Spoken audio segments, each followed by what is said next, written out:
Halo, cek, cek, cek, cek, cek.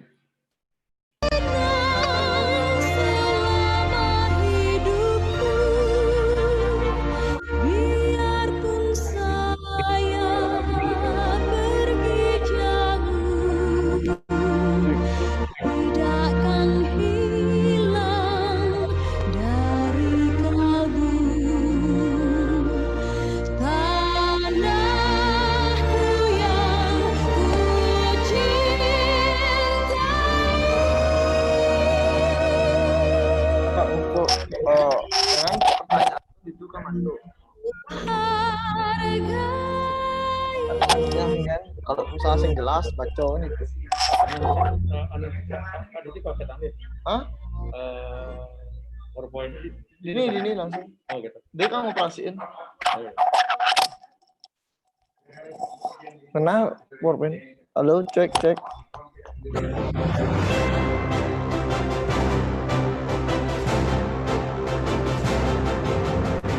Pak, kita terang ngigis yang mereka. Kita terang ngigis yang volume kak. Itu ini.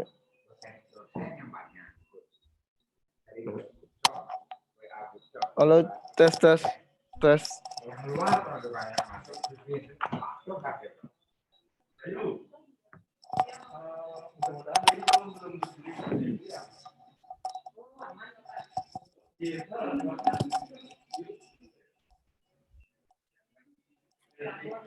Halo Bang.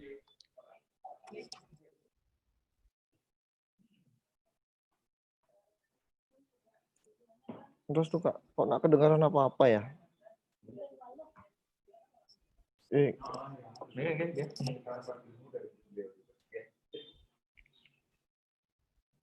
Tapi dipakai nama dia kan dia dapat karena dia yang sudah tahu.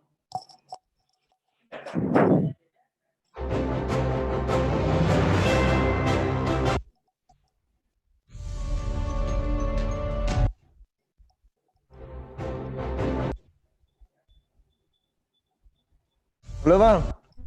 Halo. Mula konen nyoba kene suara. Kok dia sing dah ningah munyene di nina?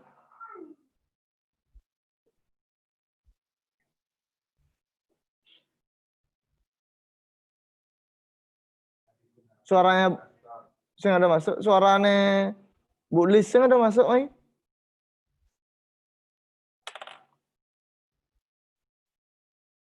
Nebo mute. Ijen nah.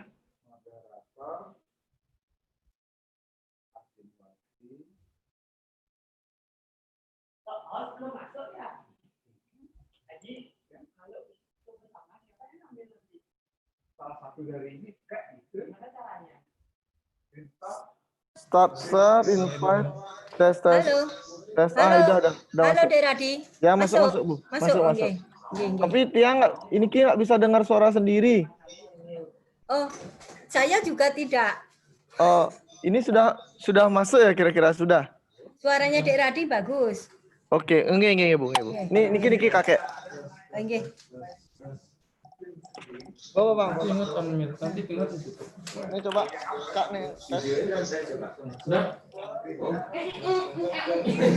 Halo, selamat pagi. Halo, selamat pagi Pak Prof. Swastiastu. Suksema Bapak. Iya, Burau. Nggih. Tiang sarang teman-teman ring fakultas ya, Pak. Nggih. Nanti setelah itu kita ketemu nanti. Inggih Pak Prof. Nggih. Ya kita tunggu waktunya aja nggih. Masih setengah jam. Inggih, suksema Bapak. Nanti bahannya yang berikan untuk yang PowerPoint ya untuk dokumennya Ibu ya. Inggih. Sudah ada yang print kan? Inggih Bapak. Nggih. Inggih, suksema Pak Prof. Nggih. Ring. Oh, Kak, nanti kena sistem.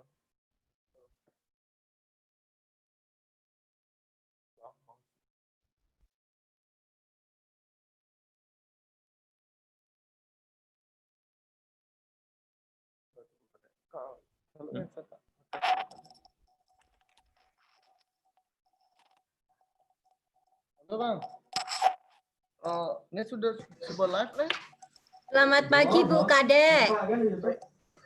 Dia udah nyoba kene malu apa dah nih? Nyoba PowerPoint Kak apa tepuk yang Kak. Halo. Halo Bu Kadek. Siapa yang susu? Ada nggak lagi ini? Halo Bu Kadek.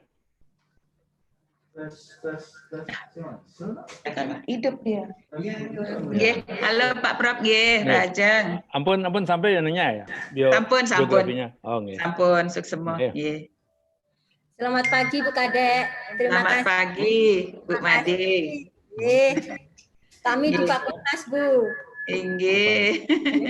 Oh, Nanti pertanyaan dari sini mentang nggih. Iya. iya dulu tuh taruh bahasa formal. Itu bawa kena ini bawa tapi udah jangan. Mungkin tiang mute demen nggih. Karena kita kena negor. Tiang mute demen. Nggih. Nggih. Halo pagi semua. Pagi semuanya. Halo Pak. Selamat pagi Bapak. Nggih, pagi. Dengar aja nih, dengar aja. Yang di kampung, Pak. Oh, oke. Ya, di kampung. Sinyalnya bagus, Pak, Nika? Signalnya dia pakai personal hotspot. Nah, Oh, nggih. lumayan sih. Tapi kadang-kadang kalau malam itu enggak bagus. Tapi siang-siang sih biasa yang pakai. Ya, selamat pagi Pak Rektor. Pagi Bu Kadek ya, pagi semua. Nggih. Selamat pagi Pak Rektor, Pak Dekan. Terima kasih. Udayu. Pak Nggih. Dekan. Pak Komang. Halo. Pak Dekan. Hilang Halo. tadi ada. Nggih, baru Pak, nggih. Oh, mungkin kan. Di napi sana di ruang rapat niki sepi niki biasana liu. Oh, Pak Prof ring nggih, ring ruang sidang nggih. Nggih. Oh, gitu Nggih. nggih. Biar Nggih, kita nggih. terjamin sinyalnya. Nggih. Yang kemarin ampun masuk Kanggiang masuk 3 kali mantan seminggu. Nggih. Dan kegiatan Pak Kidek boleh bos. Kanggiang tiang sarang membuka mantan boleh bos. Nggih, Pak. Nggih. Ya, niki kita harus lakukan sesuatu supaya proses akademik itu tetap jalan ya. Nggih. Ini ke Jatuh Pak Rektor. Oleh Itu, Bang. nggih. Dia munyi nege dingah nih. Tiang, Dia munyi nege dingah nih. Geser tiang di rumah niki bro. Oh gitu. Niki sinyalnya tang di kampus kadang-kadang masalah niki anunya laptopnya. Oh gitu. Menen pasti niki lebih niki kencangan gede anunya di rumah nyantelnya. Apa dana kan? Ya, Udah laptop itu perlu carikan rotan. Dan ya. Niki nak bandel niki tos siba ya niki.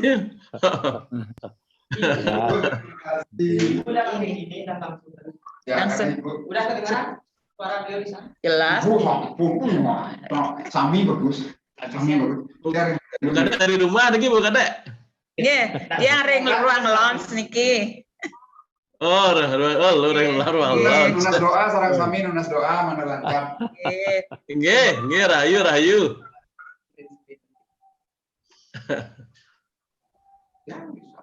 Aji login sana? Tuh, tidak berani mas. Ya, Adi juga nggak berani masuk. Adi dengar dari sini. Ya.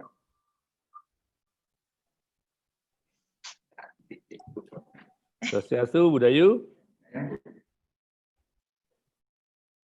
Halo, Budayu, Swastiastu. Iya, Jangan ingat apa gambar ibu melin dia. beliau kursi di sebelah satu dia? Sendiri ibu kamar ibu kan. Budayu. Kalau Ini karena gini, kalau misalnya lurus Rayu dan konek niki. artinya pikirin kan. Aji. Sugro ibu Hai, kan. Kan ibu. itu Tinggi. ini Coba gede. itu Nah, biarin Yang juga. di KTP kan jelek saja foto. genten Laptop ya. itu ya gitu. Jadi kelihatan di sini Ji. Nah, Ji. Yang bersidang maksudnya ngamar niki Bang full. mangga Full. Haji, ambil Ini. beliau kursi di sebelah ya, biar gampang gini ya. boleh Ya kan? mangga juga kita Ya. niki Kamu Ini. dulu Bu sabar udah pulang.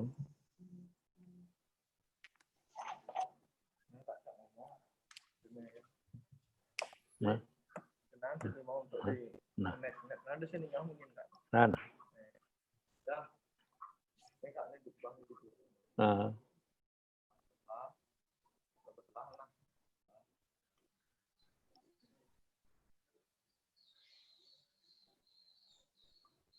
Itu bahasa itu bahasa sing formal itu gaul bahasanya.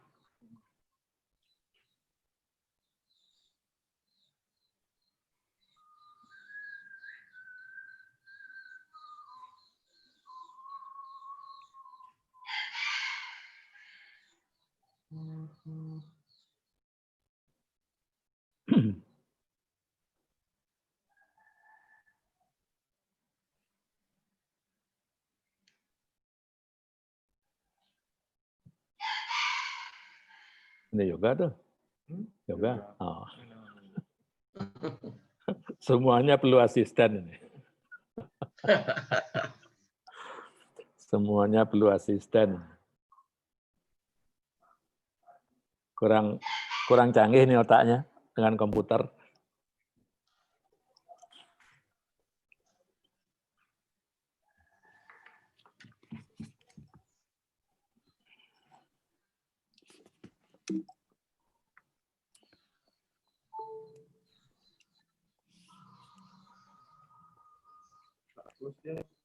Nah.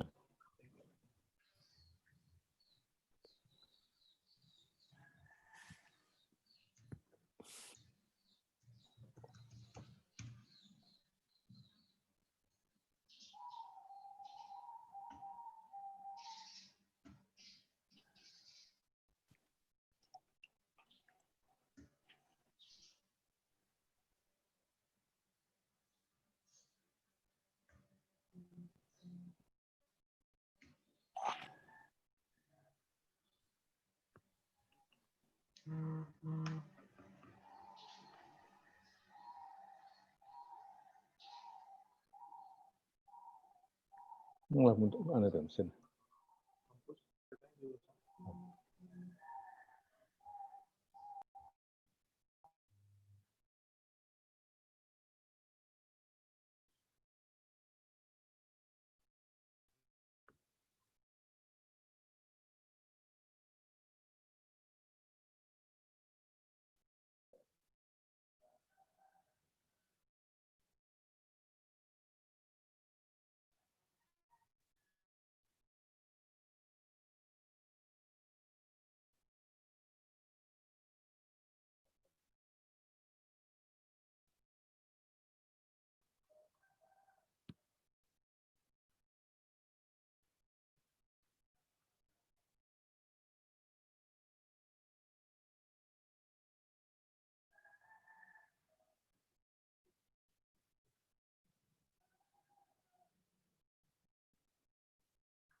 Udah dites menang aja niki tandanya masalahnya.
Ingat.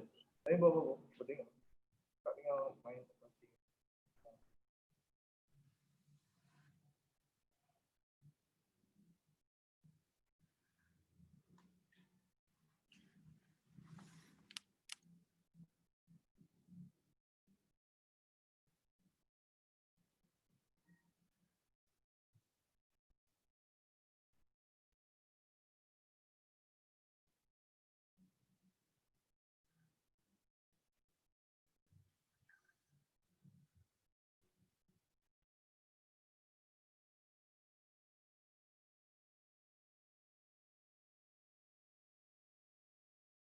Oke, 20 menit lagi kita mulai sih.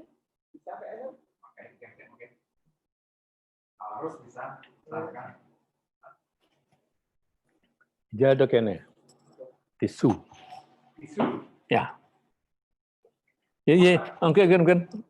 Tiang-tiang punya. Ini ada. sorry. Sap. Itu yang ada sih. Kita belajar pakai menggunakan tisu. Ya. Bergaya deh, sengaja. Bergaya deh, selesai. Punya corona itu bergaya. Ini kebun. Pas saja Bapak. Dasar terang berhujan enggak. Sekarang ya? Wih, jaglong saja. Daripada di rumah ngebaang lemari kan.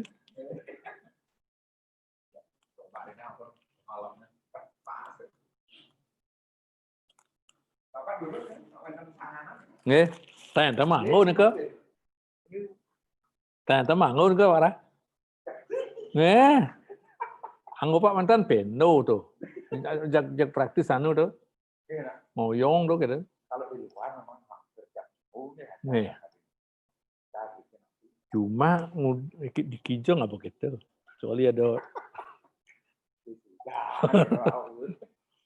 nak ragakan untuk jalan panjangnya masih anu itu.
Tes Deradi ya kan?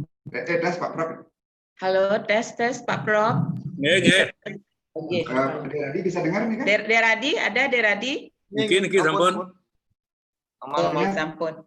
Jelas nggih? Jelas, Nih. Suaranya jelas nih Oke, kita. Nggih, jelas. sangat jelas. Oke, sip. Udah ada peserta lagi. Belum. Swastiastu. Sosialisasi betul. Pak Prof, Nggih, Swastiastu. nggih. Bu Swastiastu, Kajur. Pak Tut. Nggih. Oh, Pak Pemutian baru. Kenapa Oh, Pak yang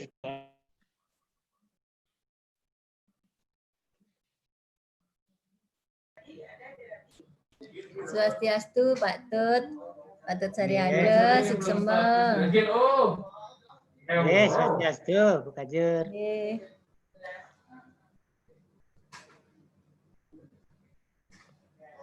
Oke, bagus suaranya semua. Nggih. Swastiastu.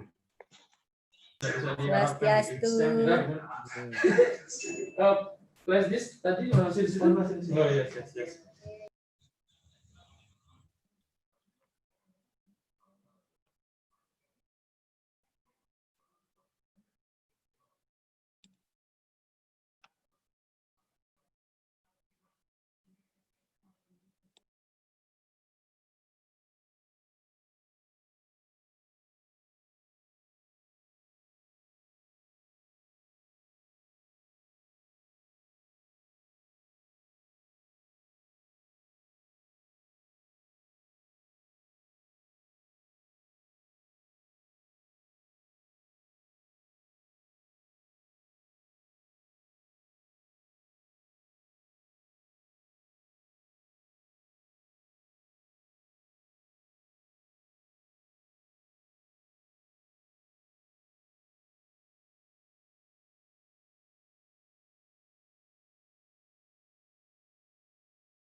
Bu, LP2M. Kadek. Pas Nggih. yang dua cara masih niki. Nggih. Ngikuti yang Adikbud Amerika Serikat niku untuk beasiswa LPDP. Niki sedang berlangsung dari jam kenten dunia jam 8. Terus mungkin kuna bicaraan Pak Tut ngikuti dua-duanya. Ada dua laptop niki, Driko satu yang kentenang on niku. Ya Driki juga ini. Ya nanti mungkin lihat-lihat. Niko kan pertanyaannya cuma beasiswa Niko mantan. Nggih. Ya, bagi dosen dan mahasiswa. Nggih. Nggih. Ajeng nggih. Nggih, iring-iring. Ya.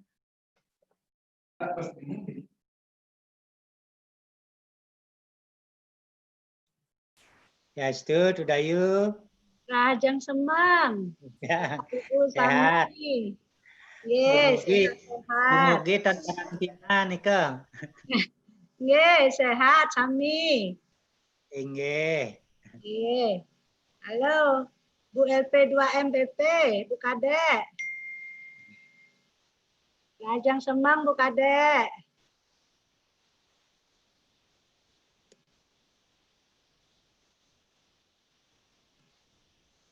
Pagi Bu Lis, Bu Kaprodi. Sugeng enjang Bu, Swastiastu.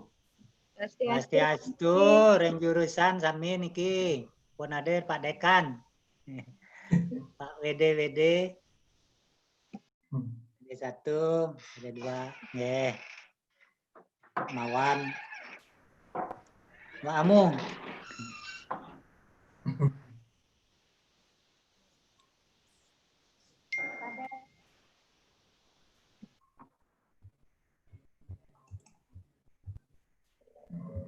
Bu Sek Jur, Bu Sek Prodi. Buka Prodi masih Anwood. Buka Prodi masih Anwood. Masih mute-nya. Mute-nya. Nggih, sampun, suksema. Nah.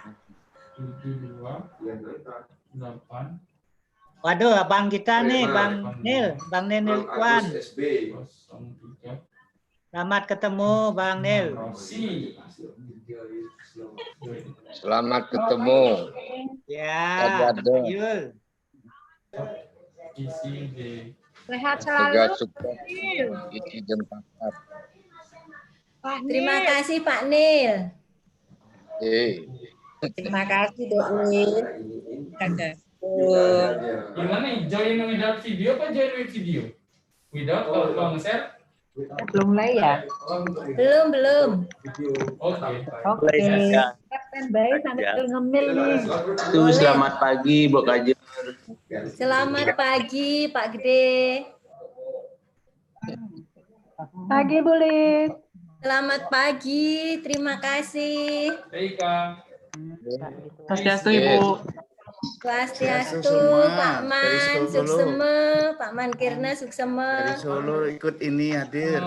Dabiang, Krishna. Solo banyak hadir nih. Tapi ini hari ini hadir Solo. Pak Man. Tidak kaget loh, bahkan pakai kaca di sini. Join komputer audio. Isi Surakarta, Dias Natalis hari ini. Jangan lupa 15 Juli. Nanti kalau Mbak Budi pengen ngecek nama Mbak Budi. Selamat Pak Man, selamat untuk isi Surakarta. Selamat Dias Natalis untuk isi Surakarta. Nah itu udah Mbak Budi udah ada kan. Selamat Pak Man. Pak Nyoman, selamat datang, selamat bergabung. Bu Budi, Swastiastu, selamat bergabung. Iya Mbak Budi itu. Ibu Nyoman, Yuli. Iya, selamat bergabung. Om Swastiastu, salam dari Solo. Swastiastu. Salam, Omang. Nanti kalau udah mulai di mute, ini bisa ngobrol dulu. Iya. Yuli, apa kabar, Li? Oke, baik-baik, Niki. Udah mau mulai ya? Belum. Oh, nggih. Pak Didi dereng rawuh ya? Sampun. Oh, sampun. Salam ya Bapak ya.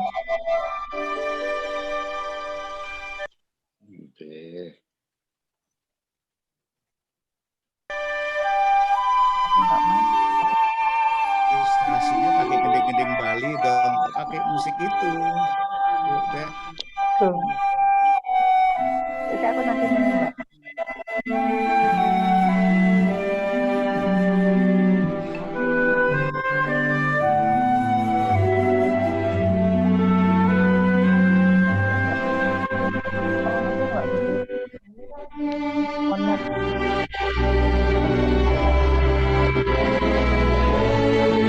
Aku masuk tapi kan Mbak Putih nggak bisa. Aku tak udah mulai tak mute.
Bu, lawannya kebutuhan itu apa, Bu?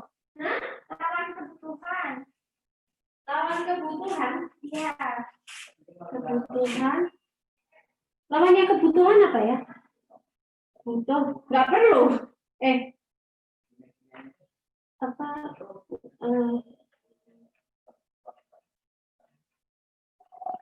Kebutuhan itu namanya keperluan. Lawannya apa? Lawannya? Nggak perlu. Nggak perlu. Nggak tahu.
Selamat pagi, Om Swastiastu, Assalamualaikum warahmatullahi wabarakatuh.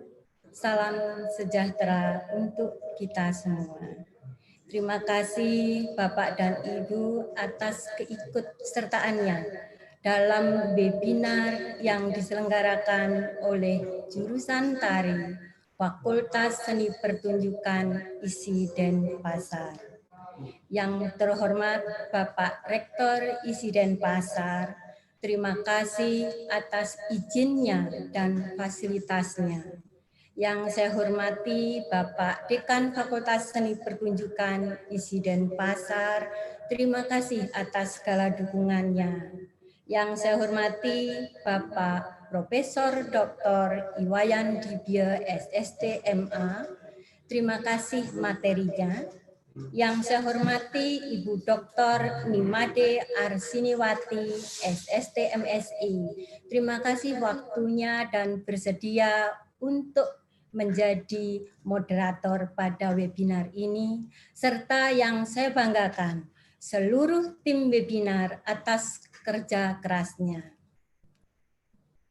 Jurusan Tari ISI Denpasar selalu mengisi diri dan berbagi. Seperti terselenggaranya webinar pada pagi hari ini dengan tema Dunia Tari Dulu Esok Kini. Bapak Ibu yang saya hormati, selamat berwebinar. Jika nanti ada kurang pas untuk Bapak Ibu, mohon dimaafkan. Demikian pengantar yang saya sampaikan. Saya akhiri dengan para mesanti.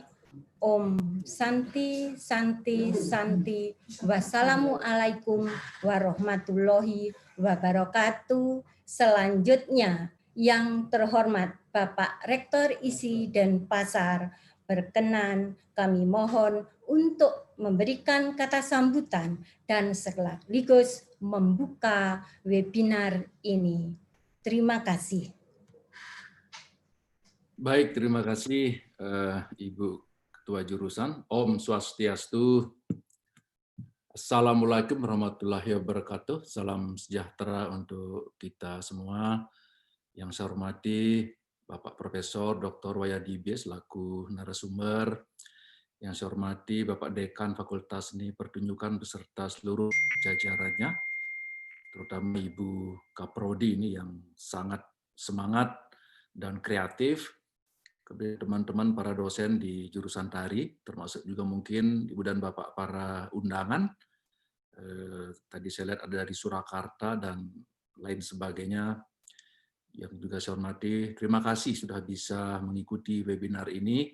Dan marilah kita tiada henti memanjatkan doa puji syukur kehadirat Tuhan Yang Maha Kuasa. Hari ini kita dapat melaksanakan webinar dengan sehat, dalam keadaan sehat dan bahagia. Semoga pada hari-hari berikutnya kita selalu dalam lindungan dan kasih Tuhan. Izinkan atas nama pimpinan lembaga saya mengucapkan terima kasih karena dalam kondisi yang serba sulit di masa kritis, jadi jurusan seni tari jadi masih sangat kreatif untuk bagaimana agar dunia tari itu bisa selalu eksis di dalam memenuhi tugasnya sebagai abdi negara. Demikian juga bagaimana kita bersama-sama bisa memaknai apa yang terjadi kali ini untuk direfleksikan dengan masa lampau, dan juga di masa yang akan datang kita harus sudah merancang sebuah agenda, terutama dari segi keilmuan kita. Kalau saya menyitir dari kondisi yang ada sekarang ini, bahwa dengan adanya COVID-19, jadi harus kita akui bahwa seniman saya kira adalah salah satu hal yang paling terdampak. Akan tetapi kalau kita baca di berbagai media, senimanlah yang paling tidak mengeluh dengan kondisi ini. Bahkan dalam kondisi yang sangat kritis, dalam kondisi yang serba terportal begitu, kita lihat Pesta Kesenian Bali ditunda, kegiatan-kegiatan yang lain juga ditunda, tetapi seniman kita tetap kreatif.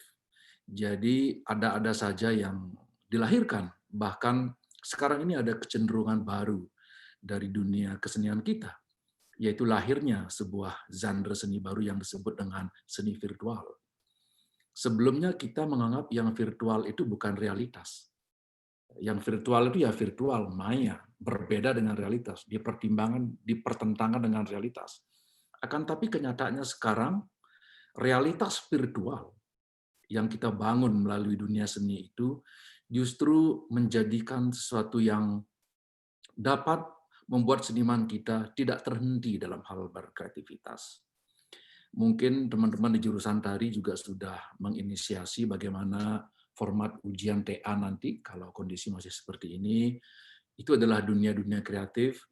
Kemarin Bapak Gubernur telah mencanangkan juga program seni pertunjukan atau seni virtual, begitu, di berbagai media sosial, lewat bantuan masing-masing 10 juta rupiah. Saya kira anak-anak kita dari jurusan tari banyak yang terlibat, dan itu melahirkan berbagai bentuk-bentuk kesenian baru yang sangat kreatif, yang bisa kita bedakan dari seni pertunjukan pada umumnya. Nah, hari ini webinar juga menjadi sesuatu yang sangat semarak sekarang ini. Justru saya lihat webinar itu jauh lebih semangat sekarang daripada sebelum masa COVID. Karena kalau sebelum masa COVID kan orang berseminar itu harus datang ke tempat seminar, yang di Solo harus datang ke Bali, atau yang dari Bali harus datang ke Solo, membutuhkan biaya. Tapi sekarang dengan media virtual kita, jadi kita bisa melakukan webinar dengan biaya yang murah, akan tapi kualitasnya juga tidak kalah. Nah, hari ini bersyukur sekali jurusan seni tari yang dulu juga telah menginisiasi satu kegiatan bulan menari yang terpaksa ya, untuk sementara mungkin ditunda begitu karena kondisi ya jurusan tari sekarang kreatif dalam melakukan webinar. Jadi saya ucapkan selamat dan terima kasih sudah memberikan kontribusi kepada lembaga ini. Kemudian kepada Bapak Dekan saya harapkan juga jadi dari 5 prodi yang ada juga didorong. Ya, jadi biar semua bisa melakukan aktivitas-aktivitas semampunya, sebisanya dengan tetap menggunakan teknologi dan juga memenuhi protokol kesehatan tersebut. Kepada Bapak narasumber, Pak Prof. Dibye, mungkin beliau satu-satunya guru besar di jurusan seni tari ya. Jadi meskipun beliau sebenarnya sudah pensiun, tapi kita angkat kembali sebagai guru besar emeritus begitu.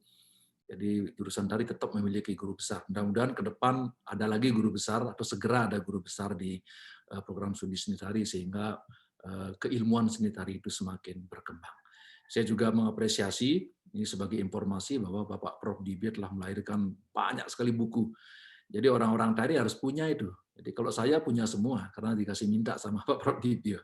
Jadi berbagai buku telah dilahirkan oleh beliau karena beliau sempat menulis dengan sangat kreatifnya. Jadi terima kasih kepada Pak Prof. Dibye atas semuanya.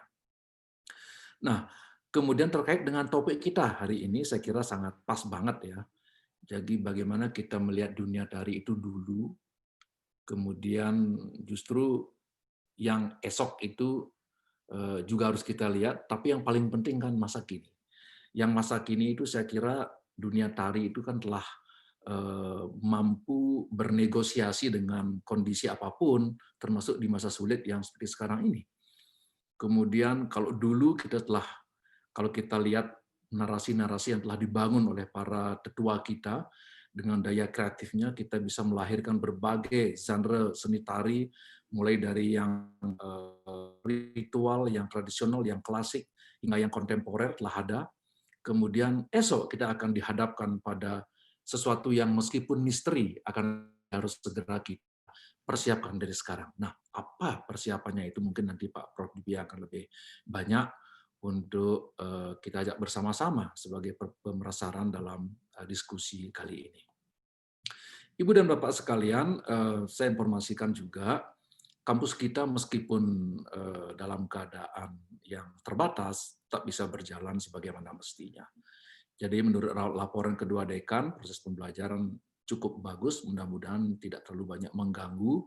Nah sekarang ini kita sudah masuk masa new normal, sudah ada semacam keleluasaan sedikit tapi ya. Kalau memang yang benar-benar harus datang ke kampus, silakan datang ke kampus. Akan tetapi kalau masih bisa dilakukan dari rumah, lakukanlah dari rumah. Karena kita masih belum tahu kapan COVID ini segera berakhir. Jadi kegiatan kampus bisa jalan, kita segera akan melaksanakan Dies Natalis kita, nanti tanggal 28 Juli, kemudian puji syukur Tuhan kita punya 2 guru besar yang segera akan kita kukuhkan, yaitu Profesor Dr. Igede Mugira Harja dan Profesor Dr. Iwayan Kun Adnyana. Nah, jadi sekarang ini juga kita sedang mengajukan 2 orang guru besar nih di Fakultas Seni Pertunjukan. Satu Pak Gusti Ngurah Saramasare, yang puji syukur Tuhan kemarin saya sudah dapat info telah disetujui angka kreditnya. Yang satu lagi Ibu Made Rwastiti masih sedang berjuang untuk bisa disetujui angka kreditnya. Mudah-mudahan segera bisa bisa lancar sehingga nanti Fakultas Seni Pertunjukan segera akan memiliki atau bertambah guru besarnya. Dengan demikian tentu dari segi keilmuan akan berkembang juga, segala aktivitas bisa dilakukan dengan sebaik-baiknya.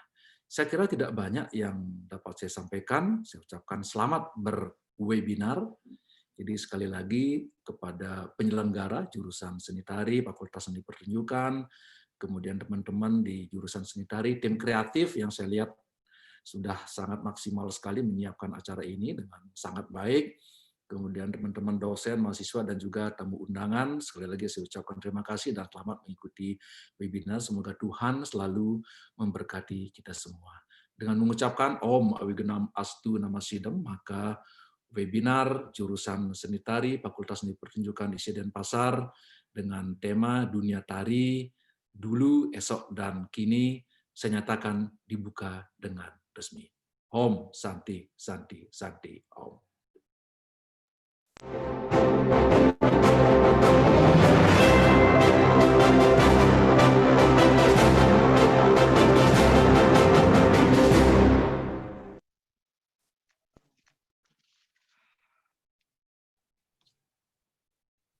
Selamat pagi, Bapak Ibu peserta webinar pada pagi hari ini. Om Swastiastu. Assalamualaikum warahmatullahi wabarakatuh. Salam Namo Buddhaya. Salam sejahtera untuk kita semua. Bapak Ibu peserta webinar yang saya hormati, Bapak Prof. Dibia selaku narasumber, berbahagia sekali kita pada hari ini bisa mengikuti bersama-sama mengikuti webinar pada pagi ini. Webinar ini diselenggarakan dirancang oleh jurusan tari mengingat kita tahu bersama bahwa wabah pandemi COVID-19 yang maha dahsyat yang telah melanda hampir seluruh dunia telah memaksa panggung seni pertunjukan kita ditutup, dihentikan, termasuk PKB sendiri juga ditiadakan akibatnya ribuan pelaku seni terpaksa harus kehilangan sumber penghasilan. Oleh karena itu Prodi Tari saat ini ikut mengambil langkah sebagai bentuk partisipasi dalam mengupayakan strategi pemertahanan atau pemberdayaan seni pertunjukan, khususnya tari di tengah suasana COVID-19 ini. Melalui webinar ini yang topiknya adalah Dunia Tari, Dulu, Esok, dan Kini. Judul atau topik ini sangat singkat namun mengandung makna yang sangat dalam. Apa yang kita lakukan kini tidak saja merupakan buah atau cermin masa lalu, tetapi justru yang terpenting adalah menentukan atau berdampak pada masa depan. Dengan kata lain, apa yang kita wariskan kelak akan mencerminkan apa yang kita lakukan kini. Inilah yang akan diaplikasikan ke dalam pembahasan tentang tari sesuai judul yang tertuang dalam webinar kita kali ini. Nah, sebelum menyerahkan waktu kepada Prof. Dibia untuk membahas webinar kita kali ini, kita akan bacakan sedikit tentang biografi Prof. Dibia. Profesor Dr. Iwayan Dibia, SST, MA. Beliau adalah seorang seniman, yang tumbuh sebagai seniman dan akademisi, seni pertunjukan, guru besar emeritus isi Denpasar. Beliau dilahirkan di Singapadu Gianyar sebagai di keluarga seniman. Dan sejak tahun 1972, Ketua STSI Denpasar tahun 1997 sampai 2001 ini telah melakukan berbagai eksperimen dengan elemen kesenian tradisional Bali untuk melahirkan karya-karya baru dan kontemporer. Pendidikan seni formal yang dilaluinya mencakup Konservatori Karawitan Indonesia yang KOKAR, Akademi Seni Tari Indonesia, ASTI Denpasar, dan ASTI Yogyakarta. Sejak tahun 1974, beliau diangkat sebagai dosen pengajar di ASTI Denpasar. Beliau menerima beasiswa dari The Asian Culture Council New York pada tahun 1982 untuk mengambil program Master of Arts atau MA di bidang seni tari, koreografi, dan The Fulbright Heights pada tahun 1987 untuk menempuh program PhD di bidang seni pertunjukan Asia Tenggara. Keduanya itu diterima beliau di University of California, Los Angeles, UCLA, Amerika Serikat. Prof. Dibia telah menciptakan cukup banyak karya seni, dari yang klasik tradisional hingga kontemporer, serta sejumlah artikel dan buku baik dalam bahasa Indonesia maupun Inggris telah dilahirkan. 3 karya seni terbaru beliau adalah Teater Tari Pralaya yang digarap bersama Lata Sampradaya di Toronto, Kanada pada tahun 2016. Kemudian Sendra Tari Jayaprana pada tahun 2018, itu sebuah hasil rekonstruksi dari Sendra Tari Jayaprana karya Iwayan Brata tahun 1962, dan drama tari topeng kreasi baru The Story of Kecak from Bedulu, Bali, yang dipentaskan pada HUT ke-40 Gamelan Sekarjaya di Berkeley, California tahun 2019. Dan buku beliau yang terbaru yang diterbitkan pada akhir ini adalah pertama Purana Sani, Perjalanan Panjang Berliku Asti Menjadi Isi Denpasar 2020 yang ditulis bersama Profesor Dr. Igede Aryo Sugiarto. Kemudian bukunya beliau juga baru itu Nimade Wiratini Kijang Emas Ditangkap Hanuman, biografi Seniwati Bali, itu ditulis oleh tahun 2020. Kemudian Pancastiti Ngawisani, Metodologi Penciptaan Seni 2020, dan Geguritan Darmaning Pregina 2020. Sambil menikmati masa purna bakti sejak tahun 2018, Prof. Dibia diangkat sebagai dosen kontrak untuk tetap mengajar di ISI Denpasar. Sejak tahun 2018 pula pemilik Geria Olah Kreativitas Seni Giok Singapadu dan penerima penghargaan seni Paramasatya Budaya dari Pati Gianyar tahun 2017 ini menjadi honorary fellow pada Victorian College of the Art University of Melbourne, Australia. Jadi Bapak Ibu, demikian biografi Prof. Dibia yang sempat saya bacakan secara singkat. Untuk selanjutnya waktu akan saya serahkan sepenuhnya kepada Prof. Dibia untuk menyampaikan paparan beliau tentang topik yang kita paparkan hari ini. Untuk itu saya persilakan Pak Prof. Dibia sebagai narasumber memaparkan materi. Silakan Pak Prof. Om Swastiastu.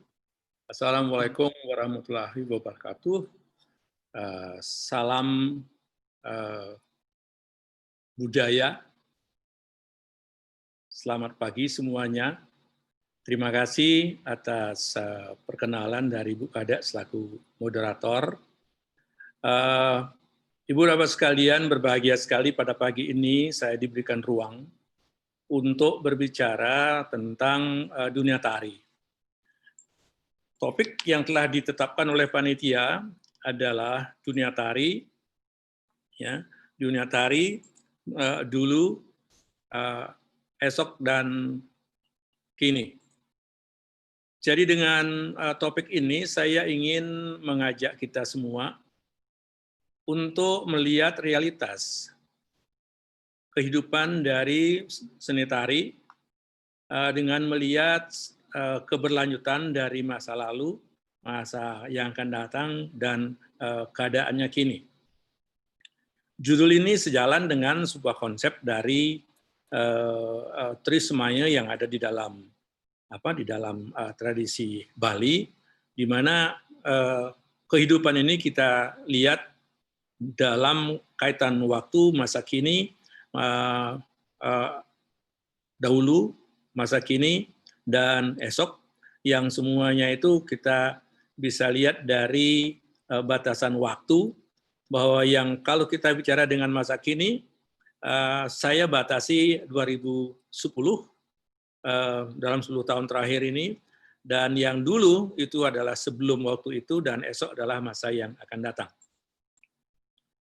Nah, judul ini seolah-olah ingin mengajak kita untuk tidak saja larut kepada perjalanan masa lalu, tetapi yang lebih penting lagi untuk melihat apa yang kita lakukan sekarang, agar bisa kita jadikan warisan dari kiprah kita kepada generasi yang akan datang. Saya tahu bahwa judul dari presentasi ini sekilas kelihatan atau terkesan ambisius, karena persoalan tari itu begitu kompleksnya, apalagi yang terbentang di dalam 3 masa waktu yang begitu panjang. Oleh karena itu, agar pembahasan ini bisa lebih terfokus, saya hanya akan memfokuskan presentasi ini pada 3 hal, yaitu pertunjukan tari, pelatihan tari, dan kehidupan penari. Harapan saya tentu dengan melihat ketiga hal ini, kita akan bisa melihat apa yang terjadi dalam dunia tari kita. Sebelum saya sampai kepada materi pokok dengan pokok bahasan yang disebutkan 3 tadi, izinkan saya mengucapkan terima kasih pertama kepada Bapak Rektor, Isi dan Pasar, kemudian Bapak Ibu Ketua Prodi, atas prakarsa strategis yang telah diambil di tengah-tengah suasana pandemi COVID-19 ini, dan undangan sekalian yang sudah meluangkan waktu untuk hadir. Tidak lupa saya sampaikan ucapan terima kasih kepada seluruh tim kreatif atas kerja kerasnya, sehingga acara pada pagi ini bisa terlaksana dengan baik. Saya ingin mulai dengan sebuah ungkapan dari seorang tokoh tari yang sudah agak senior, yaitu Twiller Tapp, yang dalam buku Keep It Moving, dia menulis satu ungkapan, "Wake up and dance you all, as you best see fit. Dancing is a beautiful way to say thank you to your body and to join human race. Welcome to the tribe." Yang kalau diterjemahkan secara sederhana bisa dikatakan bangun dan menari kalian semua sesuai keinginan Anda. Menari adalah cara indah untuk mengucapkan terima kasih kepada tubuh Anda dan untuk bergabung dengan sesama manusia. Selamat bergabung di dunia tari. Ungkapan ini saya lihat satu encouragement atau ajakan yang betul-betul mencerminkan ungkapan seorang yang melihat ada kehidupan di tari itu. Oleh karena itu, kita perlu menyimak ungkapan tersebut, mungkin bisa kita jadikan pecut agar kita terus aktif di jagat tari ini. Saya ingin mulai dengan satu paparan singkat tentang kembara saya di jagat tari. Tadi Ibu Kadek selaku moderator sudah menjelaskan bahwa saya mulai terjun ke dunia tari sejak usia 9 tahun. Setelah setahun sebelumnya saya sudah belajar menabuh gamelan Bali. Semuanya bermula di sebuah desa yang disebut sebagai Sebun Seni, yaitu Desa Singapadu yang berlokasi di wilayah barat dari Kabupaten Gianyar.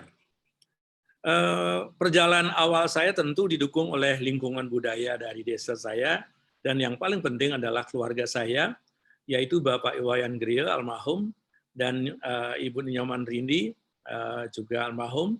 Yang keduanya penari ternama pada zamannya. Beliau inilah yang memberikan saya awal perjalanan dari masuknya saya ke jagat tari. Tahun 1965 saya mulai masuk Kokar, mulai berkenalan dengan seniman-seniman tari di luar orang tua saya yang sekaligus menjadi guru saya, dan bersentuhan dengan kesenian daerah lain, yaitu Jawa dan Sunda. Tahun 69 saya masuk ASTI, dari ASTI Denpasar kemudian Yogyakarta, di mana saya mulai mengenal seni kontemporer. Tahun 76, setelah setahun kembali dari Yogyakarta, saya mulai berkenalan dengan orang-orang teater di Indonesia seperti Abu Bakar, Ikra Negara, dan juga orang-orang teater luar negeri, dan termasuk juga tokoh musik seperti salah seorang adalah bintang musik rock asal Jerman, Eberhard Sohner, yang mulai mengajak saya untuk berkolaborasi.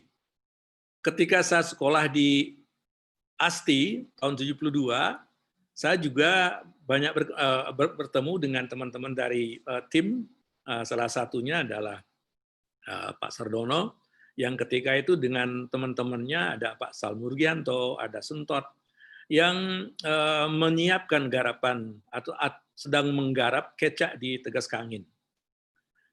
Kemudian tahun 1980, inilah yang kesempatan pertama yang saya dapat untuk datang ke Amerika atas undangan Julie Taymor, seorang artis serba bisa, pencipta salah satunya Lion King, atas biaya dari Asian Culture Council yang ketika itu dikomandani oleh Richard Lanier dan Ralph Samuelson di New York. Keberadaan saya di New York itu membuka jalan bagi saya untuk masuk dan mengalami langsung secara fisik kehidupan tari modern. Selain melihat, saya juga belajar tari modern di beberapa studio di sana. Tahun 1982, sebagai kelanjutan dari kedatangan saya pada tahun 80, itu saya mendapat kesempatan untuk mengambil program master di UCLA atas biaya dari ACC, Asian Culture Council, dan tahun 1987 kembali saya mendapat beasiswa dari Fulbright Hays untuk mengambil program PhD juga di UCLA untuk konsentrasi pada seni pertunjukan Asia Tenggara. Ibu Bapak sekalian, dalam kembara seni saya ada mimpi. Mimpinya itu adalah bagaimana kita ke depan bisa membuat tari itu menjadi kesenian yang mencerdaskan masyarakat, memberi pencerahan secara intelektual, spiritual, dan kultural, baik kepada pelaku maupun pemirsanya. Jika ini terjadi, maka tari akan menjadi salah satu hal yang dapat membentuk dan memperkuat karakter manusia. Mimpi saya yang kedua adalah bagaimana menjadikan tari sebagai sebuah terapi, baik terapi fisikal, mental, dan sosial, bagi pelaku maupun penonton. Jika ini terjadi, maka tari akan menjadi satu elemen atau unsur yang esensial dalam kehidupan manusia, karena dapat meningkatkan kualitas peradaban mereka. Yang ketiga adalah mimpi tentang seni tari yang mampu mensejahterakan, memberikan penghidupan kepada semua yang terlibat di jagat tari ini. Jika ini terjadi, maka tari akan menjadi salah satu penunjang penguat dari kesejahteraan manusia. Ibu dan Bapak sekalian, sesuai dengan topik dari presentasi ini, sekarang saya dalam masa Purnabakti, tapi saya masih tetap ingin berbuat sesuatu untuk jagat tari. Ini disebabkan oleh keyakinan saya bahwa tarilah yang membuat saya seperti sekarang. Dan saya yakin, dan sejak dulu sudah saya yakini, bahwa tari itu mempunyai potensial kehidupan bagi mereka yang melakukannya dengan sungguh-sungguh. Ibu dan Bapak sekalian, mari kita mulai dengan topik yang pertama atau pembahasan pertama, yaitu pertunjukan tari. Perlu saya ingatkan bahwa ketika kita bicara pertunjukan tari, ini mengingatkan kita kepada dua hal atau dua level apresiasi pada tari, yaitu tari sebagai sebuah karya seni dan tari sebagai seni pertunjukan. Ini saya ambil dari McVie dalam sebuah tulisan kompilasi, bahwa yang dimaksud di sini bahwa ada kalanya sebuah karya tari sebagai sebuah karya seni dia bagus, tetapi kalau dipertunjukkan oleh penari yang tidak mumpuni, maka karya itu tidak akan sebagus karya itu sendiri. Demikian juga ketika kita melihat tari sebagai sebuah seni pertunjukan, bisa saja karyanya tidak terlalu bagus, tetapi kalau ditampilkan oleh pelaku-pelaku yang hebat, maka karya seni itu akan menjadi sebuah karya yang bagus. Nah, ini dua level saya kira yang perlu kita tetap jadikan dasar ketika kita melihat pertunjukan tari. Bicara tentang pertunjukan tari, saya ada 3 hal yang ingin disampaikan. Yang pertama mengenai fungsi pertunjukan. Kita tahu dari berbagai sumber bahwa sejak lama, sejak masa zaman primitif, tari itu merupakan persembahan kepada Tuhan, sarana komunikasi dunia skala dengan kekuatan niskala yang melahirkan tari upacara yang bersifat sakral. Ketika saya membuka buku Understanding Bharatanatyam, di sana jelas disebutkan bagaimana tari itu betul-betul menjadi sebuah persembahan kepada Tuhan. Nah, di Bali kita sudah melihat semuanya itu dan juga di daerah lain di Indonesia. Kemudian kalau kita melihat kepada Richard Krauss dalam The History of Dance, The History of the Dance, abad 15 kita melihat terjadinya perubahan fungsi tari atau pertunjukan tari, yaitu sebagai persembahan kepada raja-raja untuk menghibur raja, yang juga disembah ketika itu, paling tidak di Asia Tenggara, disembah sebagai dewa.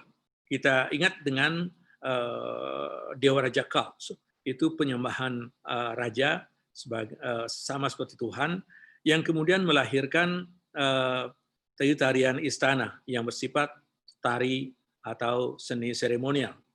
Kalau kita tarik ke Bali, bahwa periode inilah yang kita anggap sebagai puncak keemasan seni budaya Bali pada zaman dalam Uturenggong, di mana salah satu seni klasik Bali, gamuh, itu diciptakan pada waktu zaman Waturenggong, yang dianggap sebagai segala sumber dari seni pertunjukan dramatik di Bali. Sejak tahun 60-an semakin berkembang fungsi pertunjukan itu sebagai sajian artistik, baik dalam bentuk lomba, festival, pertukaran budaya, dan sebagainya. Kita tahu banyak cerita tentang bagaimana fungsi baru dari tahun 60-an ini berkembang, termasuk juga berkembangnya dunia pendidikan yang akan kita singgung atau saya singgung belakangan nanti. Abad 20 adalah semakin ditandai dengan semakin berkembangnya tari sebagai hiburan masyarakat, termasuk juga terapi dan diplomasi budaya, baik secara sosial, komersial, dan politik. Dan ini melahirkan bentuk-bentuk seni sekuler, termasuk seni pertunjukan untuk pariwisata. Semua fungsi pertunjukan tari yang saya sebutkan di atas hingga kini masih terus berjalan, bahkan berkembang. Ke depan, pertunjukan tari yang bersifat sekuler tampaknya akan terus meramaikan jagat tari. Selanjutnya, mari kita melihat kepada tempat pertunjukan. Tempat pertunjukan atau tempat pementasan adalah tempat spesial yang memiliki energi, dan oleh sebab itu perlu diperlakukan secara khusus pula. Saya masukkan pandangan ini karena belakangan ini banyak penari yang sepertinya gagal dalam menangkap energi dari tempat di mana ia tampil. Oleh karena itu, saya ingin mengingatkan bahwa tempat pertunjukan di mana Anda akan tampil adalah sebuah tempat yang khusus, yang memiliki energi, dan oleh karena itu perlu dimanfaatkan energi itu untuk meningkatkan kualitas pertunjukan kita. Kalau di Bali, tempat ini menjadi spesial, tempat pertunjukan menjadi spesial, karena sebelum pementasan dimulai, sudah menjadi kebiasaan masyarakat Bali untuk melakukan verifikasi. Sehingga tempat yang tadi cuma jalanan, dengan purifikasi yang dilakukan ini tidak lagi menjadi jalanan, tetapi menjadi tempat pentas. Pertunjukan yang banyak kita lihat di lingkungan kita adalah pertunjukan terbuka, di ruang yang terbuka, outdoor, yang menyatu dengan alam, ya, baik berupa ruang sakral maupun yang sekuler, seperti jalanan desa, halaman pura, halaman candi, halaman rumah, halaman istana, tanah lapang, dewa pohon, tepi pantai, dan termasuk stage-stage terbuka lainnya. Ada juga pertunjukan di ruang tertutup yang menyebabkan pertunjukan itu tidak lagi menyatu dengan alam, tetapi terpisah. Bentuknya bisa gedung pertunjukan khusus, teater, dan stage tertutup lainnya yang dibuat secara khusus untuk bentuk-bentuk pertunjukan tari tertentu. Ada kecenderungan bahwa ke depan akan terjadi revitalisasi tempat pementasan di alam terbuka yang menyatu dengan alam, karena dengan pengalaman pandemi COVID-19 ini, mungkin tempat pementasan seperti ini dipandang lebih sehat dan lebih segar. Oleh karena itu, saya melihat bahwa pementasan outdoor ini ada kecenderungan akan mendapatkan suntikan baru, karena belakangan ini sudah banyak muncul garapan-garapan koreografi lingkungan, garapan teater yang teater spesifik spot, ya, site spesifik, yang menyebabkan ada warna-warna baru di dalam bentuk pementasan tari ini. Nah, saya sampai kepada bentuk pertunjukan. Pertunjukan yang banyak kita lihat di lingkungan kita adalah pertunjukan langsung, live performance, di mana penonton bisa berkomunikasi langsung dan menyaksikan secara aktif dan kreatif sajian tari pada saat dipentaskan di atas panggung. Ini artinya penonton bisa mengalami pertunjukan itu secara utuh. Itu keunggulan dari live performance. Ada juga pertunjukan yang tidak langsung karena mengalami perekaman, recorded performance. Penonton hanya bisa menyaksikan secara pasif sajian tari yang sudah direkam dan disiarkan melalui layar kaca televisi umpamanya. Belakangan, sebagaimana yang telah dijelaskan oleh Pak Rektor tadi dalam pembukaannya, bahwa sekarang ini pandemi COVID-19 mendorong munculnya pertunjukan virtual, virtual performance yang mulai berkembang semakin ramai sekarang pada masa ini. Hanya di dalam pertunjukan virtual ini, penonton bisa menyaksikan rekaman dari sebuah pertunjukan tari. Ini saya ingin elaborasikan bahwa ketika kita melihat pertunjukan yang tidak langsung, baik virtual maupun yang tertunda, apa yang dilihat di sana sesungguhnya bukan pertunjukannya, tetapi rekaman pertunjukannya. Dan itu berarti bahwa penonton tidak bisa berkomunikasi langsung dengan apa yang mereka lihat. Berkomunikasi dengan sajian seni itu adalah sebuah esensi dari seni pertunjukan. Oleh karena itu, kita harus pintar-pintar menggunakan dan memposisikan pertunjukan yang rekaman ini, baik yang recorded maupun yang virtual. Saya melihat bahwa ke depan bentuk pertunjukan seperti ini harus diperlakukan sesuai dengan porsinya, dalam arti bahwa kita bisa terus mempertahankan pertunjukan yang hidup, live performance, bisa juga recorded performance, dan bisa juga virtual performance, atau gabungan dari ketiganya ini. Dengan demikian, maka kita akan bisa memanfaatkan segala potensi kita yang ada, termasuk juga memanfaatkan kemajuan teknologi. Nah, ini sebagai suatu ulasan saja bahwa ke depan kita memang harus bisa melihat perkembangan dari fungsi, bentuk pertunjukan maupun tempat pertunjukan, dan perkembangan ini tidak bisa lepas dari munculnya kesadaran akan manfaat dan kekuatan tari dalam kehidupan global seperti sekarang ini, ditambah dengan hilangnya sekat-sekat seni, di mana pertunjukan tari tidak saja berbicara tentang gerak tubuh, tapi juga bisa bergerak dengan yang lain, dan ini akan semakin mendorong munculnya bentuk-bentuk pertunjukan yang semakin bervariasi.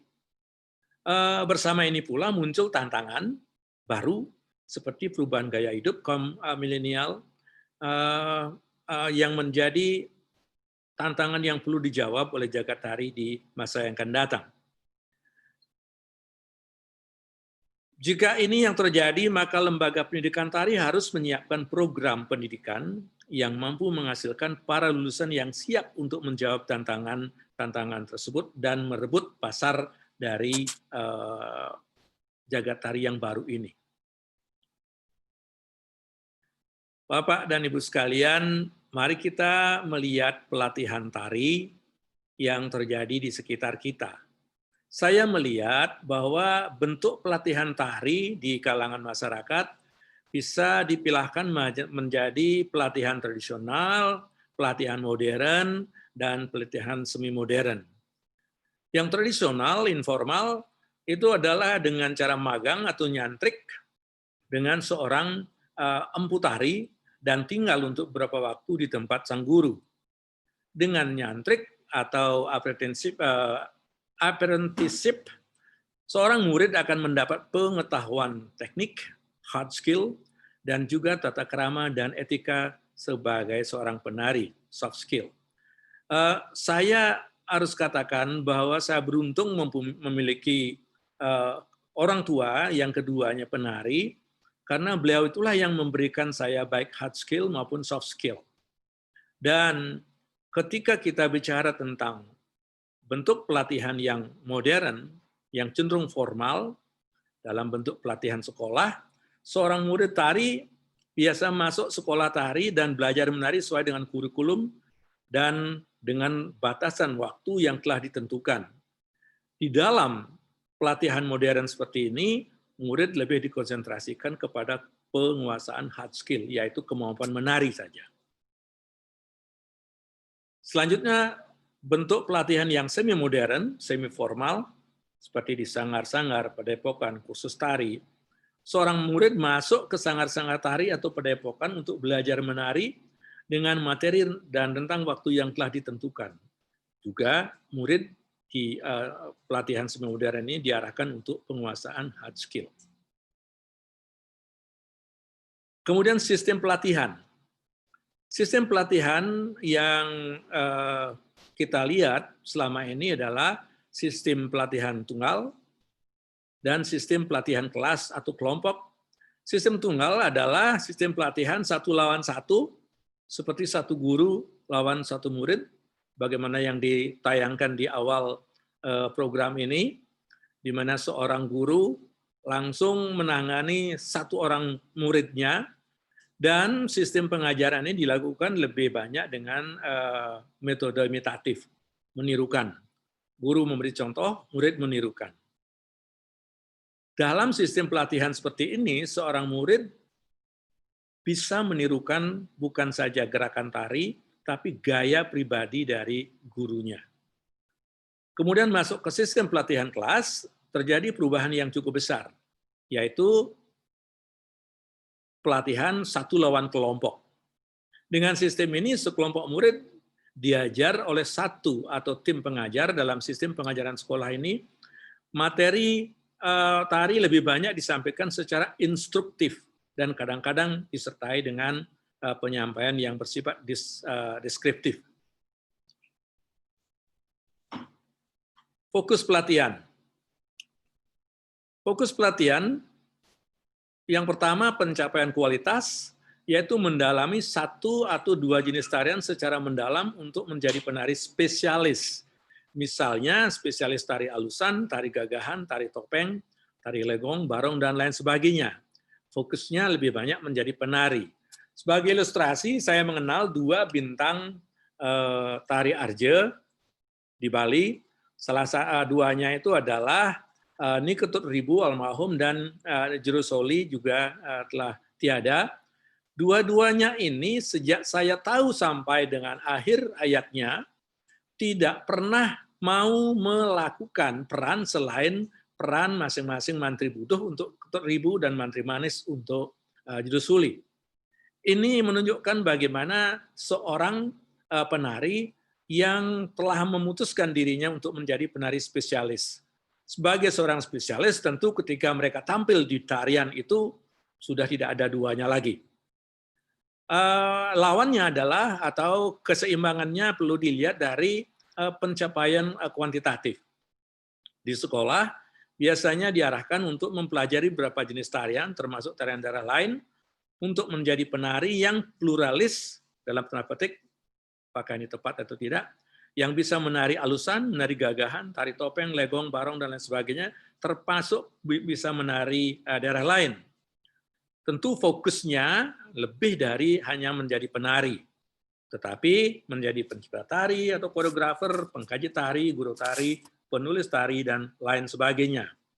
Idealnya, sebuah pelatihan tari harus mampu memberikan pengetahuan praktis dan teoritis yang secara berimbang. Penggunaan teknologi sangat penting karena tidak bisa kita abaikan bahwa kita hidup di zaman teknologi modern, maka penggunaan teknologi harus digunakan dengan sebaik-baiknya. Hanya catatannya bahwa ketika kita belajar menari dengan menggunakan atau mengandalkan teknologi maju seperti video, dengan melihat tayangan di YouTube misalnya, kita perlu melihat bahwa yang kita lihat di rekaman itu hanya bentuk visualnya. Ada rasa kedalaman, termasuk juga sense of kinesthetic yang hilang di sana. Oleh karena itu, saya menyarankan bahwa pelatihan tari dengan menggunakan teknologi perlu diimbangi dengan praktik langsung dengan gurunya untuk mendapatkan hal-hal yang tidak kita dapatkan melalui video. Dengan kata lain, jika pelajaran tari menjadikan video atau tayangan di YouTube sebagai guru, saya kira hal ini perlu dipikirkan kembali karena tidak akan memberikan hasil sebagai semaksimal yang kita inginkan. Ibu dan Bapak sekalian, di masa mendatang pelatihan pendidikan tari harus diarahkan untuk menjawab berbagai tantangan yang telah dijelaskan di depan. Pelatihan tari harus diarahkan kepada pencarian kualitas daripada kuantitas. Selain itu, pelatihan tari seyogyanya mampu memberikan pengetahuan bukan saja yang hard skill, tapi juga yang soft skill. Dengan kedua kemampuan ini, maka insan tari akan betul menjadi insan tari yang lengkap sebagai manusia yang utuh.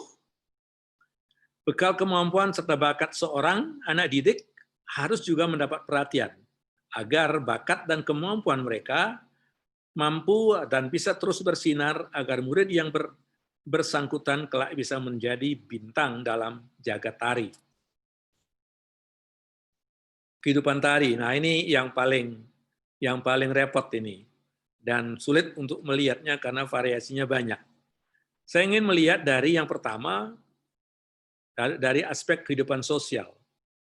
Di berbagai lingkungan budaya, kehidupan sosial penari secara umum dapat dikatakan sangat baik. Penari diperlakukan cukup baik dan secara khusus di masyarakat. Namun patut diakui bahwa sampai sekarang di beberapa tempat masih ada kesan negatif, stigma buruk yang dikenakan khususnya kepada penari wanita. Mudah-mudahan ini tidak akan bertahan lama karena sekarang jagat tari ini sudah menjadi jagatnya baik laki-laki maupun wanita. Untuk di Bali harus saya katakan, dan mungkin juga di Jawa ada benarnya, bahwa di Bali seniman tari Pergine itu diberikan posisi atau dijadikan panutan masyarakat, guru masyarakat yang disebut dengan guru loke. Di Yogyakarta saya pernah mendengar, di Keraton Surakarta juga, para penari yang mengabdi di istana diangkat menjadi abdi dalam bedoyo yang tugasnya sebagai pengajar tari. Kehidupan ekonomi dari penari, sejak dulu kita tidak pernah mendengar ada penari yang bisa kaya raya. Tetapi yang terjadi bahwa kehidupan penari di mana-mana secara umum masih menjadi tantangan karena kehidupan mereka belum bisa dikatakan berkecukupan, apalagi melebihi. Oleh sebab itu, banyak penari dan guru tari yang harus melakukan pekerjaan di luar kesenian. Nah, sejak beberapa dekade yang lampau, beberapa orang penari dan guru tari mulai mendapat peningkatkan kehidupan ekonomi dan mereka bisa hidup berkecukupan. Ibu dan Bapak sekalian, ingin saya jelaskan bahwa tentang kehidupan ekonomi, sesungguhnya kalau kita bicara tentang penari bayaran atau penari yang dibayar, di banyak tempat sudah terjadi sejak lama. Di Bali, abad ke-9-10 sudah kita jumpai istilah-istilah yang menunjukkan penari yang dibayar oleh raja. Tetapi itu tidak berlaku untuk umum. Oleh karena itulah saya jelaskan tadi, sampai sekarang kita masih mendengar keluhan kehidupan penari yang belum berkecukupan. Mudah-mudahan dalam waktu dekat akan ada angin baru yang membuat kehidupan penari itu bisa lebih baik. Tentu kehidupan ekonomi dan kehidupan sosial ini sangat tergantung dari dedikasi seorang penari. Banyak penari dan juga penari yang berkesenian tidak dengan sepenuh hati, bahkan sebagai sambilan. Akibatnya mereka tidak pernah mencapai kualitas level kemampuan yang tertinggi. Mungkin ada baiknya saya menyampaikan sedikit ungkapan dari seorang penari koreografer Inggris asal Bangladesh, yaitu Akram Khan, yang ketika ditanya dalam sebuah wawancara, dia ditanya, di mana kamu merasa lebih aman? Yang paling nyaman tempat kamu itu di mana? Jawabannya, sebagai tempat yang aman bagi saya adalah di studio saya. Jadi dengan begitu, maka kita bisa mendengar dari Akram Khan bagaimana seorang penari, seorang koreografer menjadikan studionya itu betul-betul sebagai tempat yang paling nyaman dan rumah di mana dia akan berada setiap hari. Terkait dengan dedikasi, saya melihat bahwa ketika tampil di atas pentas, banyak penari yang tidak memperhatikan etika dan tata krama sebagai seniman. Demi memuaskan orang banyak, mereka rela berbuat aneh-aneh, termasuk melupakan bahan melanggar nilai-nilai Satyam, Siwam, dan Sundaram yang terkandung dalam kesenian Bali. Akhir-akhir ini banyak penari yang kehilangan integritas. Ini mungkin satu catatan kita. Akibatnya semakin banyak sajian tari yang didikte oleh kehendak pasar pengupah. Demi untuk mendapatkan uang, banyak penari maupun pencipta tari yang mengorbankan idealisme pribadinya demi mengikuti kehendak pihak-pihak yang membayar. Ke depan, penghargaan sosial, ekonomi penari, dan para pelaku jagat tari lainnya perlu terus ditingkatkan agar mereka termotivasi untuk menggeluti dunia tari. Ini mungkin imbauan saya kepada pemerintah agar memberikan perhatian kepada para pelaku seni pertunjukan, pelaku seni secara umum, khususnya pelaku jagat tari yang kehidupan sosial dan ekonominya perlu ditingkatkan demi memberikan dorongan kepada mereka untuk lebih suntuk menggeluti dunia tari.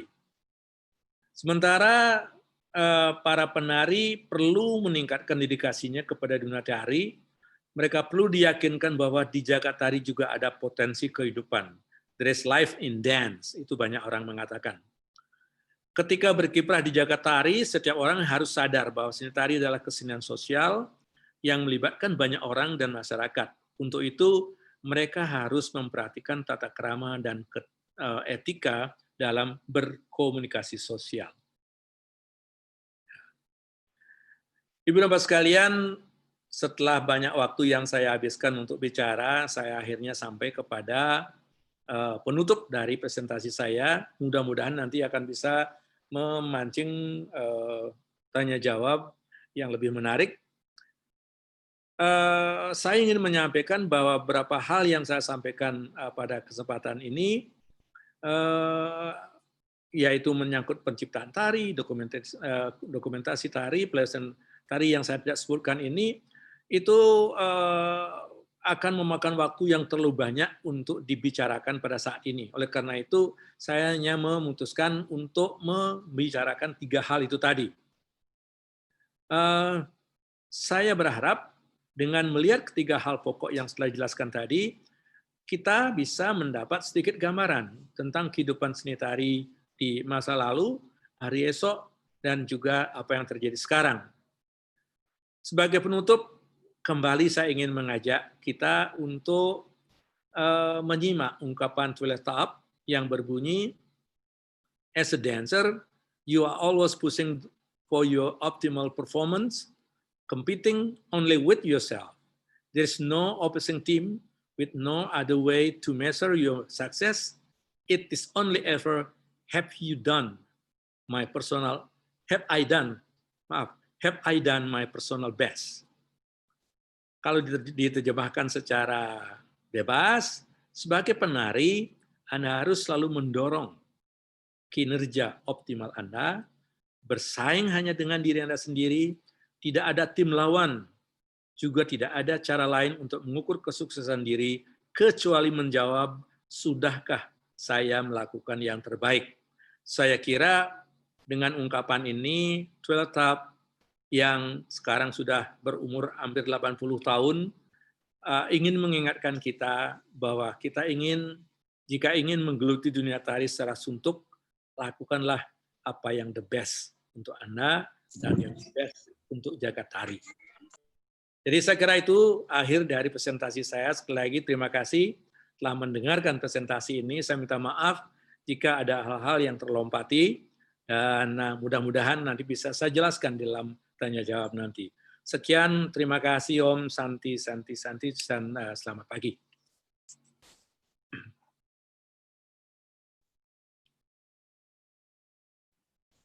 Terima kasih Pak Prof. Dibio selaku narasumber atas paparannya. Selanjutnya kami langsung saja informasikan bahwa ada beberapa pertanyaan Prof. Pertama itu ada pertanyaan dari Bu Diah Kustianti. Dia melihat bahwa perkembangan seni tari kita sekarang ini ingin ditanyakan oleh beliau bagaimana perkembangan seni tari kita saat ini. Bagaimana mengantisipasi banyaknya seni tari virtual tetapi kualitasnya menurun.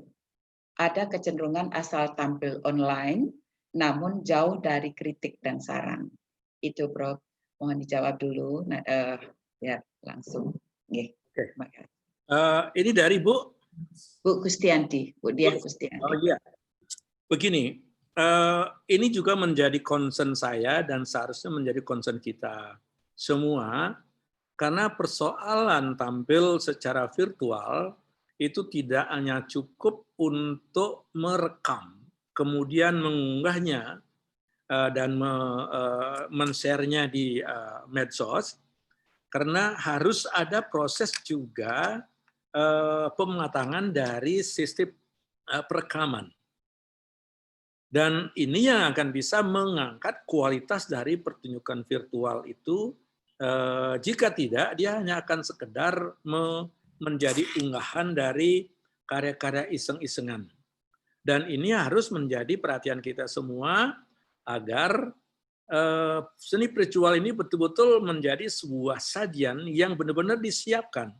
Sudut-sudut tembak dari kamera yang akan digunakan jangan sampai menghilangkan pesan-pesan tari yang disampaikan.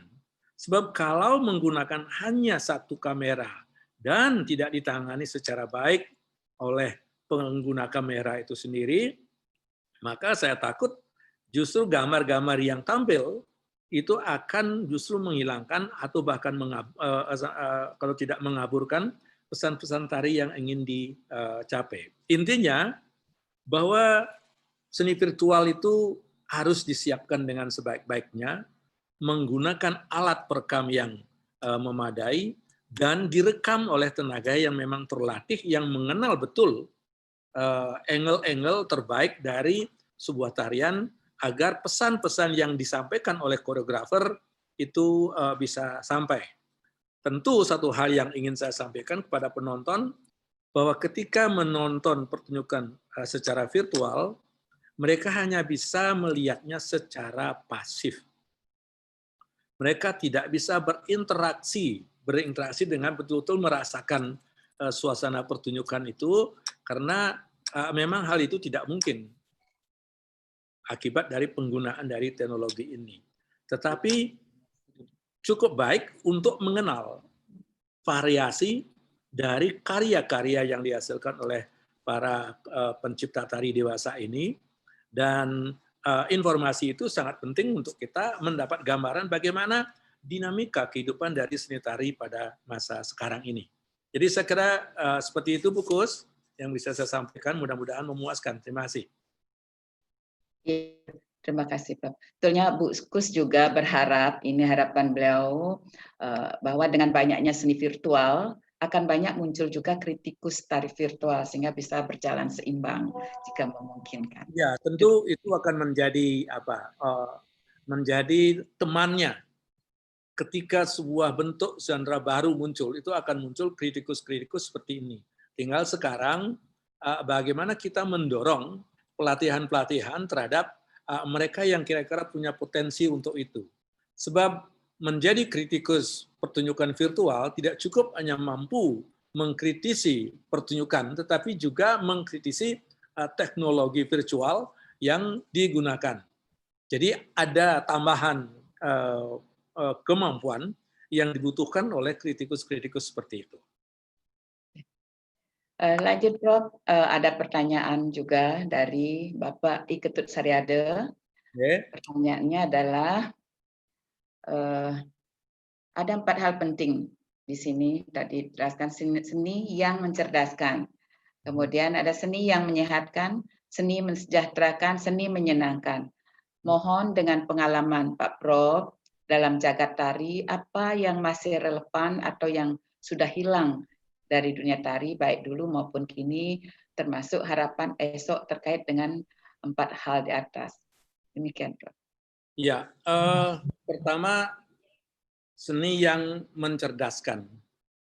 Yang saya maksud dengan mencerdaskan, itu kecerdasannya bisa kecerdasan intelektual, bisa kecerdasan fisikal, sehingga ketika orang menonton tari, mereka dapat sesuatu, dapat pengetahuan, dan juga dapat kesadaran baru secara kinestetik ketika mau melihatnya. Yang saya maksud sebagai sebuah pertunjukan tari yang kurang mencerdaskan adalah ketika ada pertunjukan tari yang membawakan sebuah cerita atau lakon atau kisah, tetapi kisah itu tidak dibuat, tidak digarap sesuai dengan konteks kehidupan sekarang.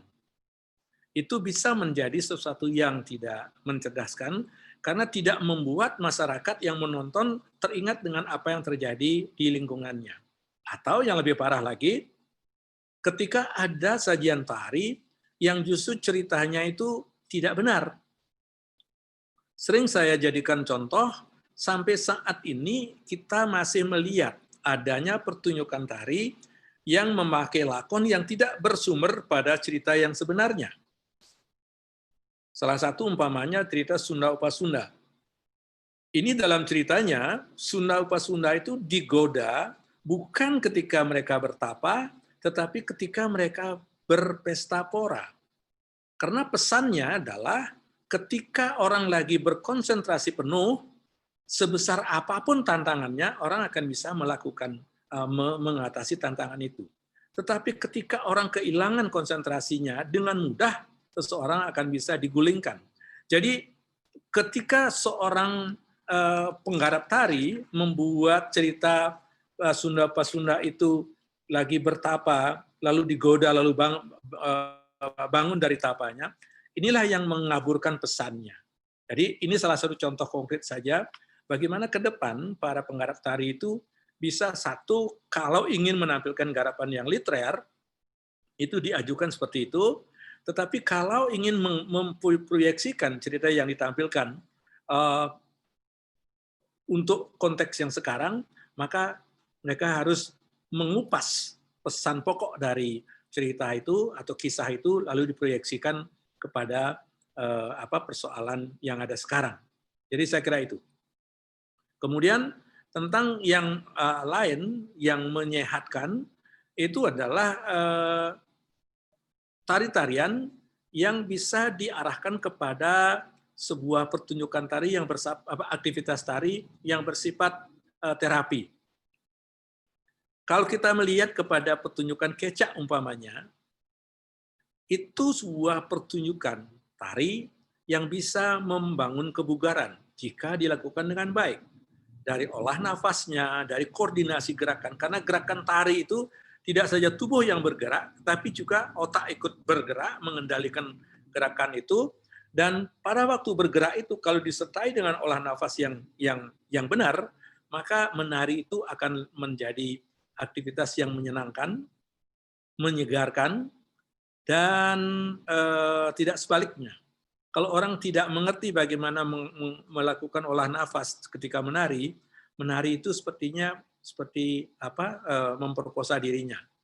Nah, tentang yang mensejahterakan adalah sebuah aktivitas tari yang harus diperhitungkan begitu rupa agar antara penghasilan yang didapat oleh pelaku-pelaku tari itu bisa memenuhi kebutuhan ekonominya, bisa memenuhi kebutuhan hidupnya, sehingga dia bisa lebih berkonsentrasi untuk menjalankan profesinya sebagai penari. Dengan demikian dia juga akan lebih suntuk menggeluti jagat tari ini. Saya kira demikian, Bu Kadek.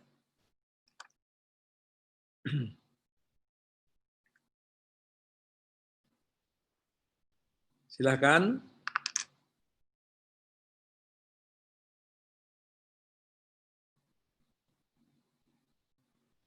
Halo?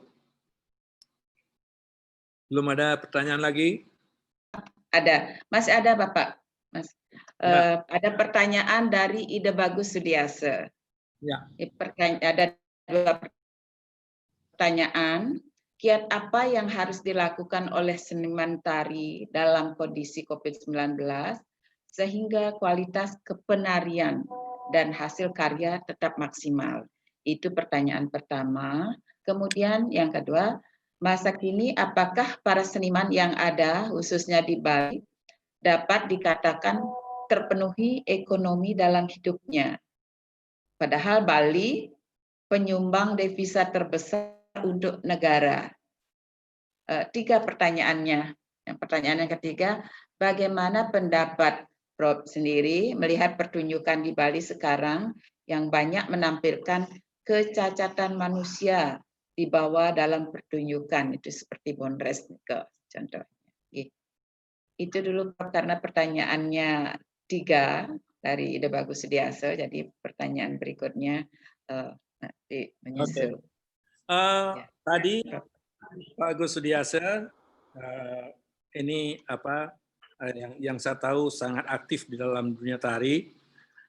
Tentang aktivitas kepenarian, saya ingin menjelaskan dalam suasana seperti ini, justru aktivitas kepenarian ini menjadi salah satu yang bisa kita gunakan untuk menjaga kesehatan tubuh kita dengan melakukan aktivitas tari secara kontinu di rumah masing-masing.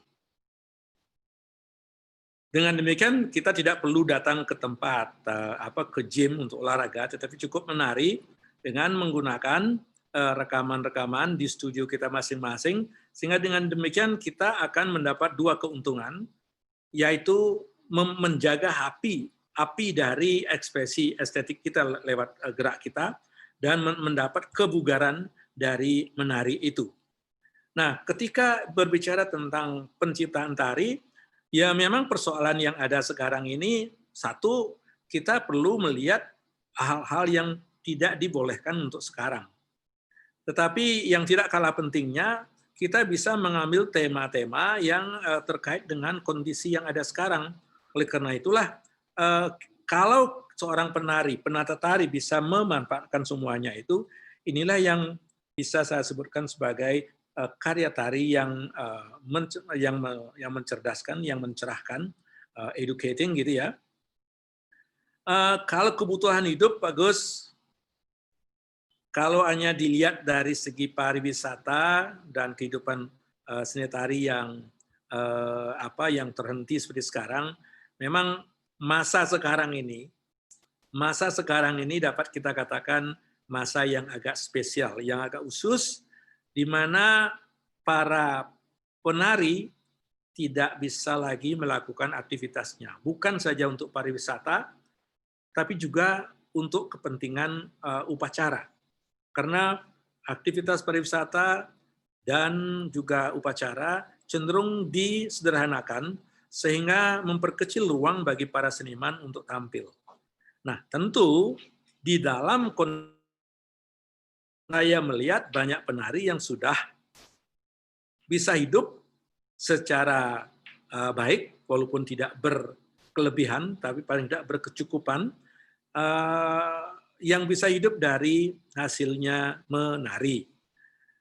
Saya harus katakan juga bahwa masa ini di Bali sering disebut dengan masa ngerem.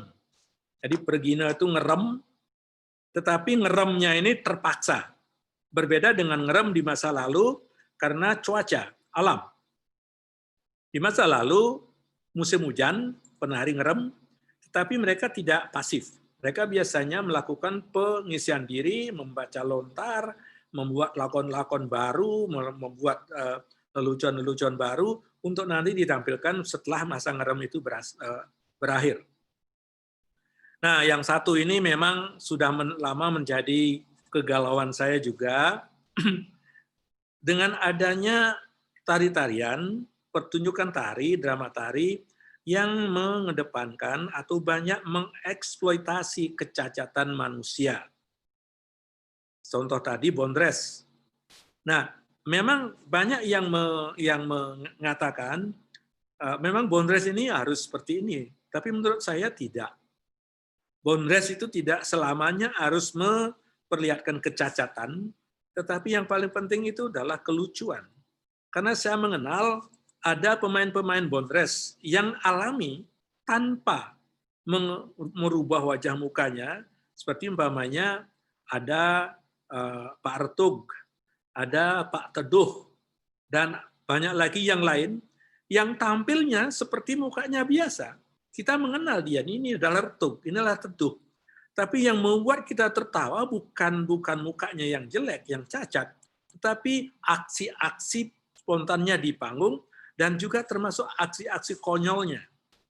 Umpama saja Pak Teduh, yang ketika menari sebagai Bondres itu sudah berumur lebih dari 70 tahun, salah satu tangannya itu kukul itu ditekuk, nggak bisa dibuka.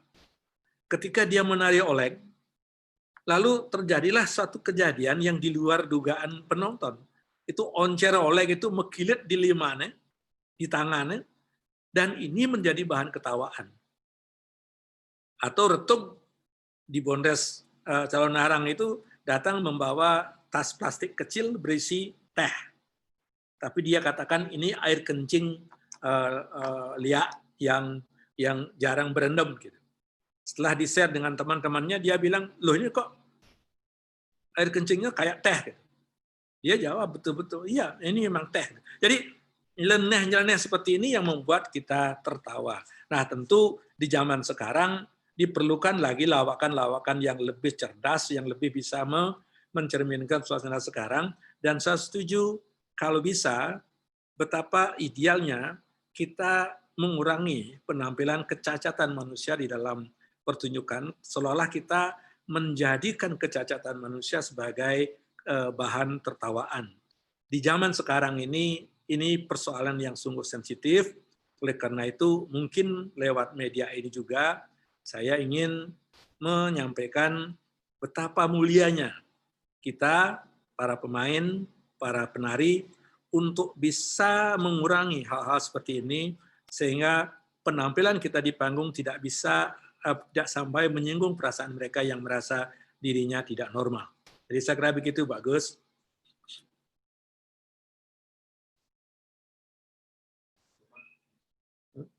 Terima kasih, Prof.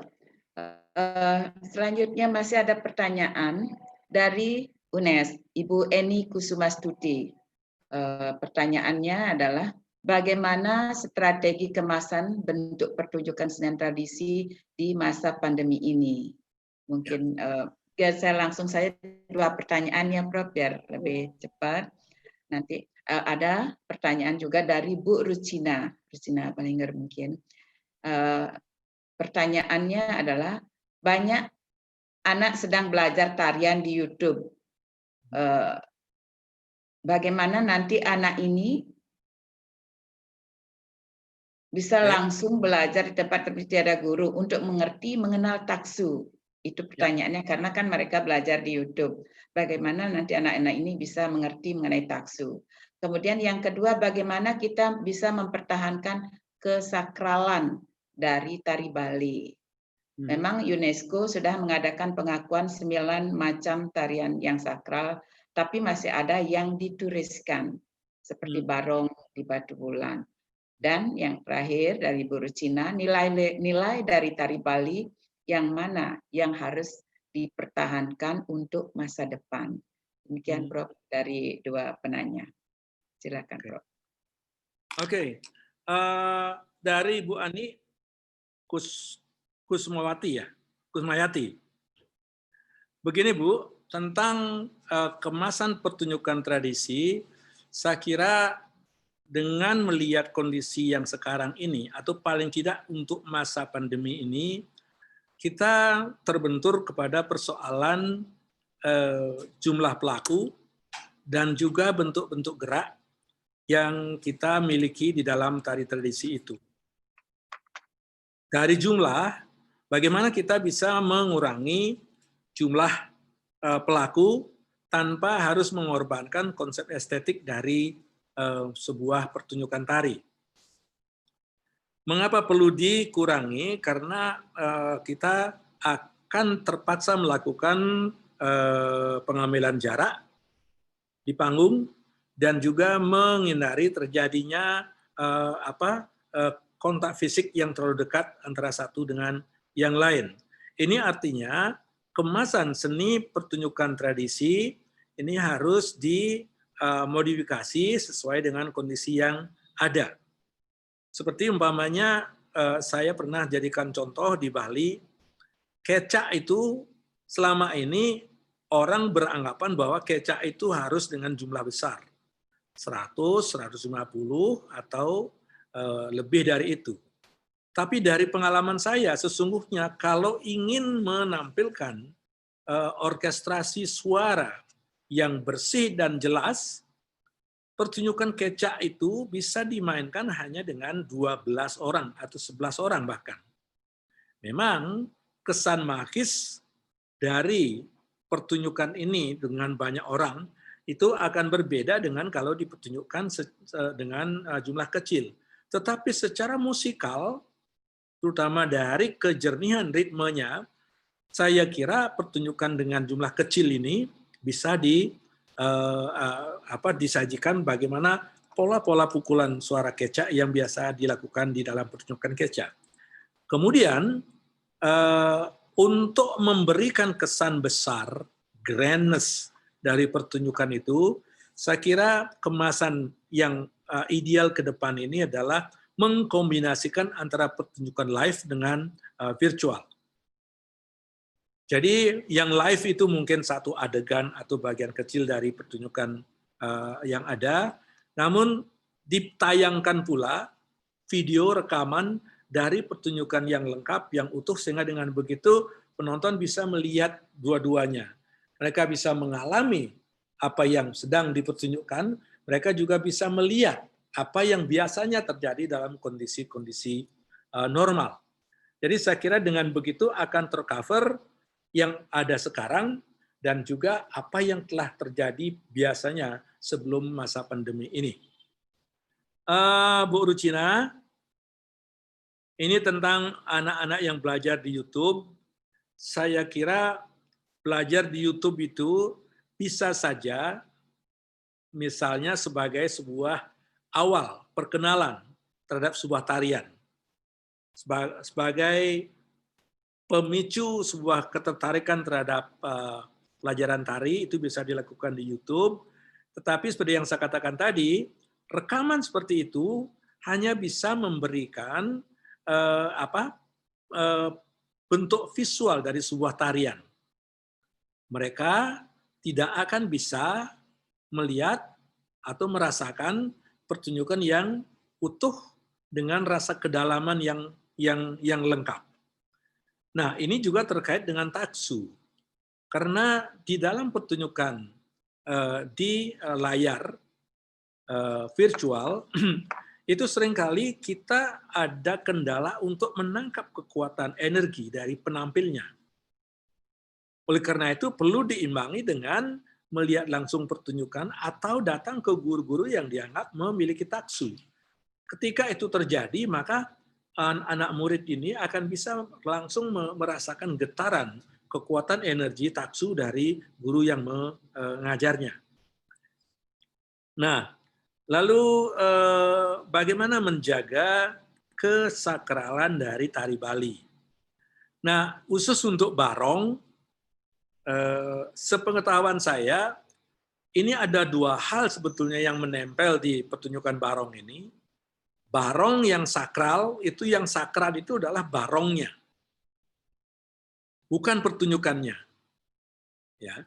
Jadi dengan begitu, ketika terjadi pertunjukan tari barong, Kunti Seraya atau yang lain, seperti di Batu Bulan, di Singapadu, di Celup, itu tetap yang kita lihat itu adalah pertunjukan yang sifatnya sekuler, walaupun melibatkan benda-benda sakral. Karena yang sakral di sana bukan pertunjukannya, tapi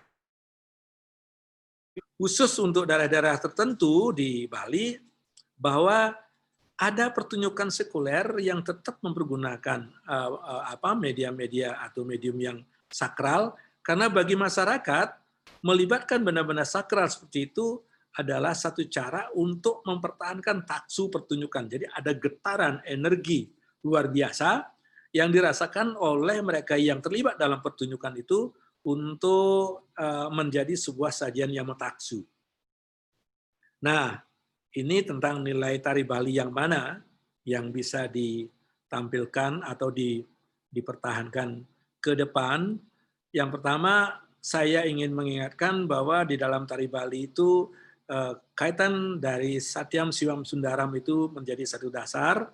Terus yang kedua, untuk tari Bali yang harusnya tetap dijaga itu adalah satu, adanya nilai-nilai spontanitas, unsur-unsur spontanitas ya, yang terjadi secara dadakan,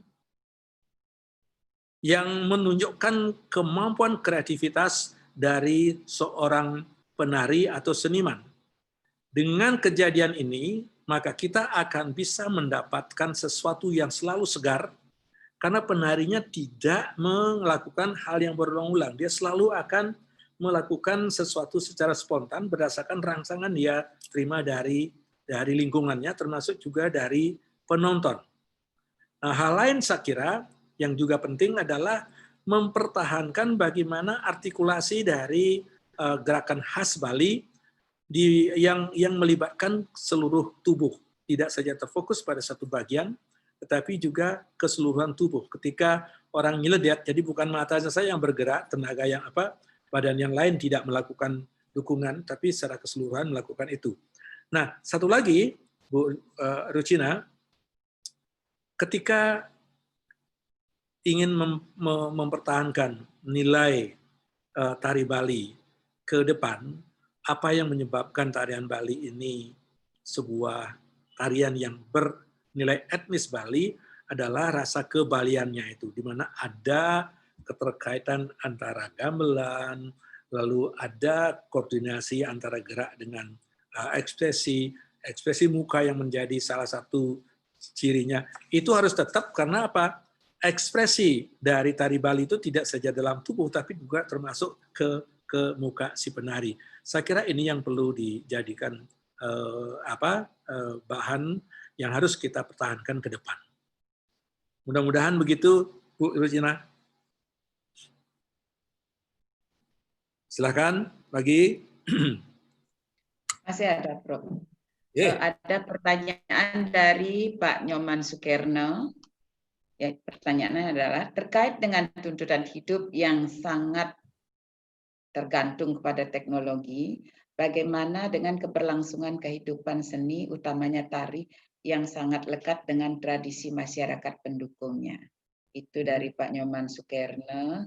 Kemudian lanjut ke Bapak Muslim, itu pertanyaannya, bagaimana cara mengatasi peralatan yang cukup mahal untuk dapat melakukan pertunjukan virtual, karena tidak semua seniman tari mungkin mampu. Itu pertanyaannya.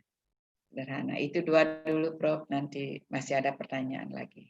Yang kedua dari Pak siapa? Dari Pak Muslim ya? Pak Muslim. Bapak Muslim. Pak Nyoman Sukirna di Solo. Siap, begini,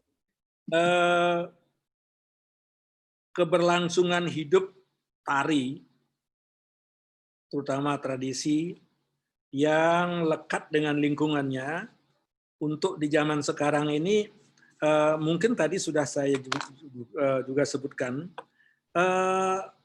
untuk mempertahankan itu, kita memang perlu melakukan modifikasi terhadap bentuk sajian dari tari itu terhadap lingkungannya. Maksudnya begini, ketika kita akan melakukan suatu pementasan untuk umpamanya masyarakat di desa, bagaimana kita tetap memperhatikan forecast atau protokol kesehatan yang dilakukan oleh pemerintah dalam pertunjukan tari kita, satu. Dua, bagaimana kita juga bisa mengatur penonton supaya mereka tidak berkumpul dalam kerumunan yang besar. Nah, tentu saja pertanyaannya adalah bahwa pertunjukan yang sekali itu tidak akan bisa menampung minat penonton semuanya. Kalau itu yang terjadi, ya memang ada pertunjukan yang harus diulang 1, 2 atau 3 kali, sehingga dengan demikian penonton akan bisa datang secara bergilir untuk menyaksikan pertunjukan. Itu yang pertama. Yang kedua, itu pertanyaannya, oke, tuntunan hidup ya. Yang kedua tentang pertunjukan sebagai tuntunan hidup itu adalah memang di sini si pelaku, si penari tidak saja harus memberikan tuntunan di panggung, tapi juga di luar panggung. Bagaimana seorang penari bisa memberikan contoh perilaku dari seniman yang baik, perilaku seniman yang tahu tata krama ketika berinteraksi di masyarakat, plus lalu apa yang mereka katakan di panggung. Jadi ada keselarasan antara apa yang dia tampilkan di luar panggung dengan apa yang dia omongkan di panggung. Itu artinya penari itu harus secara konsisten mempertunjukkan hal-hal yang bersifat panutan kepada masyarakat. Itulah yang saya sebutkan tadi dengan guru loke kalau di Bali itu. Karena seniman itu dijadikan panutan oleh masyarakat. Sebagai panutan tentu mereka harus betul-betul memberikan panutan.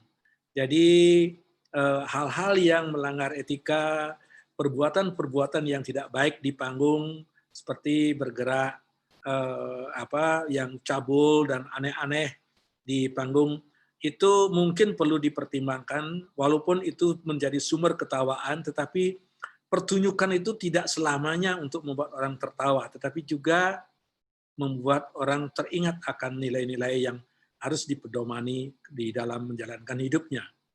Di masa lalu, banyak penari yang mampu membuat penontonnya bukan tertawa hanya di panggung, tetapi ketika mereka pulang bekerja di sawah masih tertawa dengan joke-joke atau lelucon-lelucon yang dilemparkan oleh para penari di atas panggung.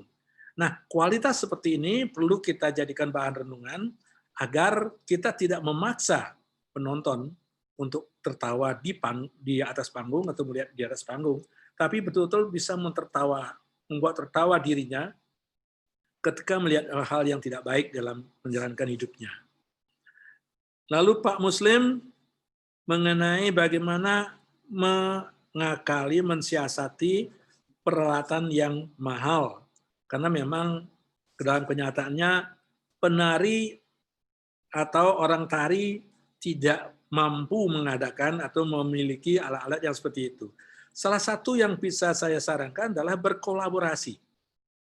Sekarang ini kita punya lembaga-lembaga yang menjalankan program-program video, film, dan lain sebagainya.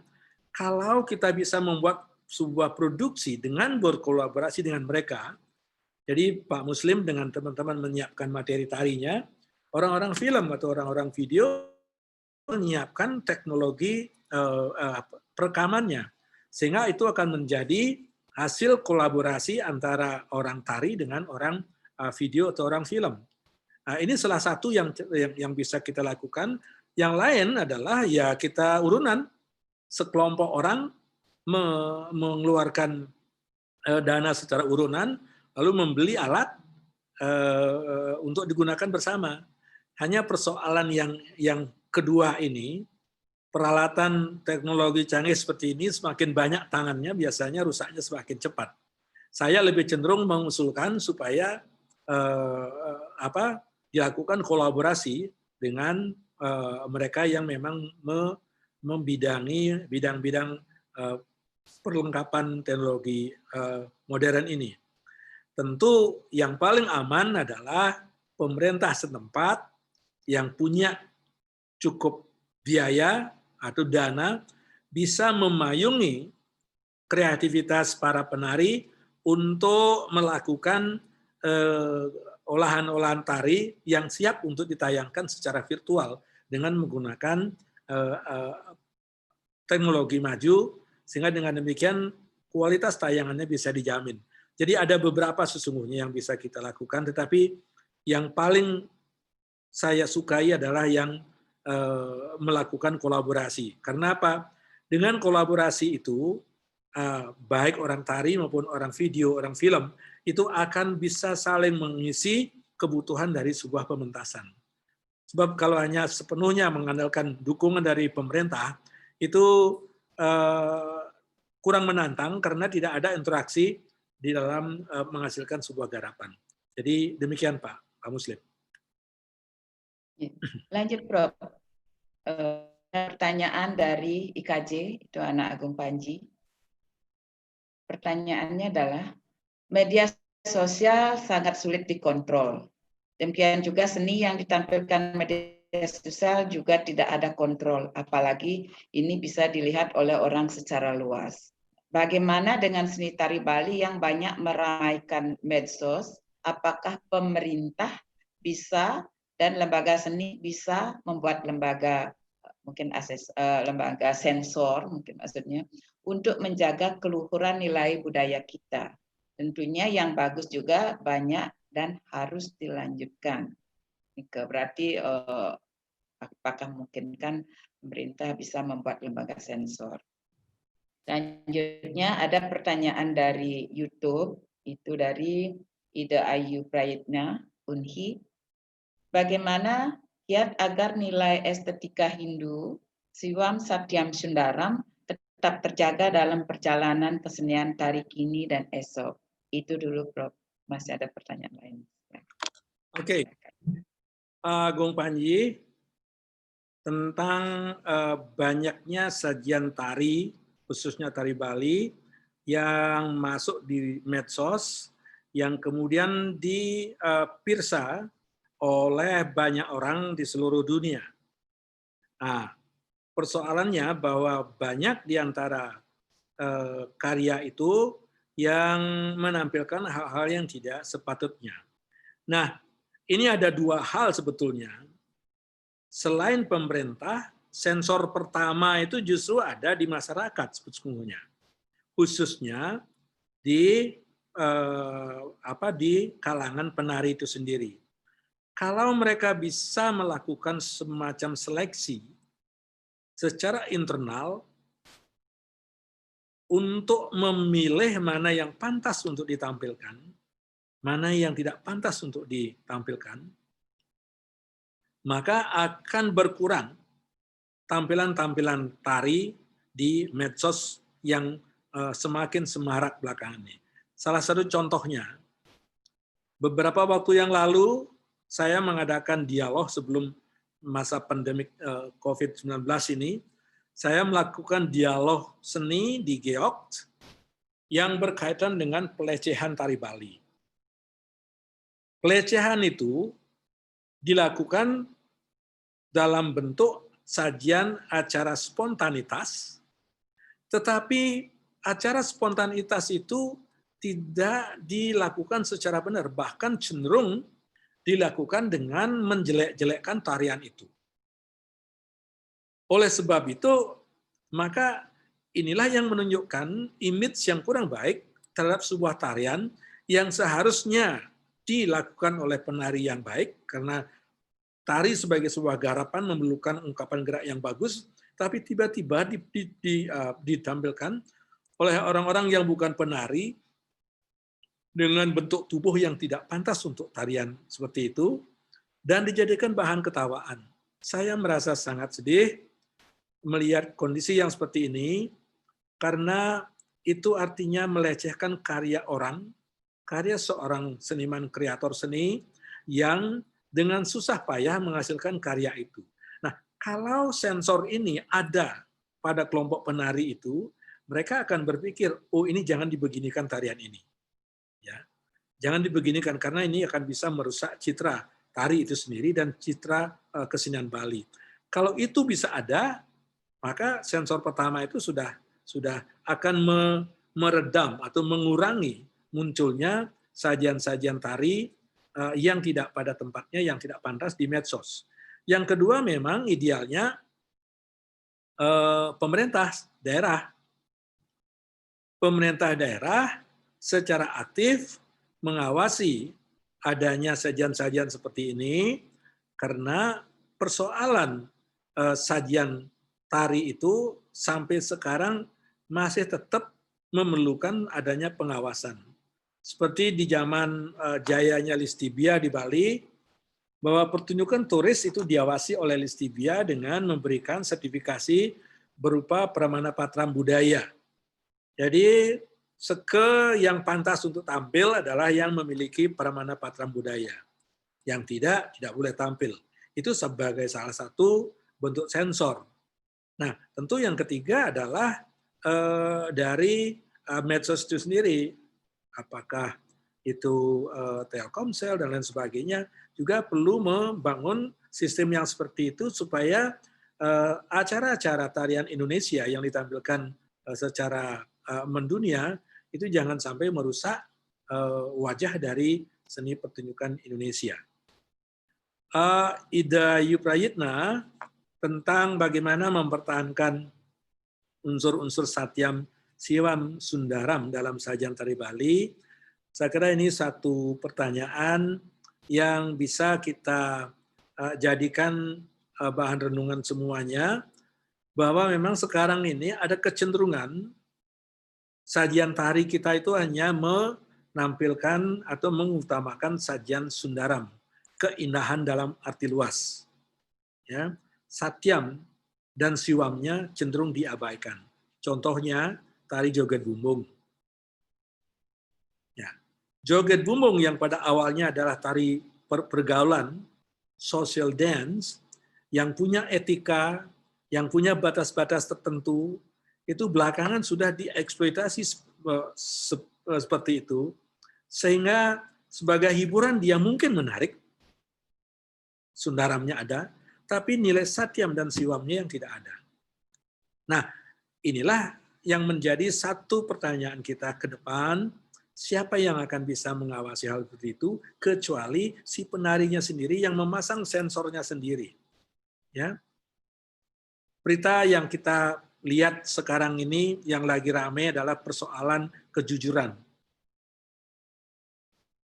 Bahwa persoalan kejujuran di negeri kita ini sudah menjadi barang langka. Jadi bagaimana kalau sajian tari ini betul-betul dikendalikan oleh sikap kejujuran dari para senimannya. Jujur mengakui bahwa ini tidak pantas untuk ditampilkan di depan umum. Nah, kalau itu bisa dilakukan oleh penari selaku pembawa dari acara ada sebuah sajian, maka keutuhan dari integrasi Satyam Siwam Sundaram itu akan bisa terjaga.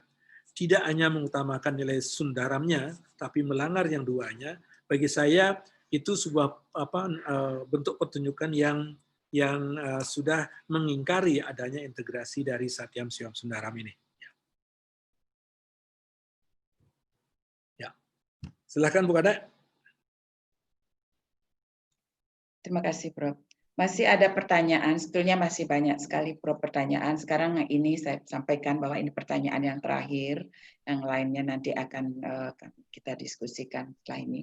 Pertanyaan yang 3 pertanyaan lagi yang akan diajukan itu dari Pak Lalu Dedi Purnawan, yang dari pelatih ekskul. Bagaimanakah kiat-kiat untuk memotivasi pelajar untuk aktif menggeluti ekskul tari di sekolah? Ekstrakurikulernya. Kemudian pertanyaan yang kedua itu dari Anom Sanggar Sankara. Bagaimana pendapat Prof tentang lomba tari online? Terus yang ketiga itu dari Yulia Utari Ningsi, itu pertanyaannya sangat sederhana. Apa perbedaan tari tradisional dengan tari kontemporer? Karena di daerahnya sendiri, di Kupang, NTT, tari tradisional selalu dikatakan dengan tarian kontemporer. Juga sebaliknya, jadi ini sering tertukar. Mohon penjelasan dari Prof. Itu pertanyaan yang terakhir. Nah, masih banyak pertanyaan sebetulnya, nanti kita akan diskusikan di luar webinar ini. Ya, silakan, Prof. Baik, dari Bapak Dedi Purnawan tentang ekskul tari, bagaimana merangsang anak-anak untuk berminat atau tertarik pada tari yang diberikan sebagai mata pelajaran ekstrakurikuler.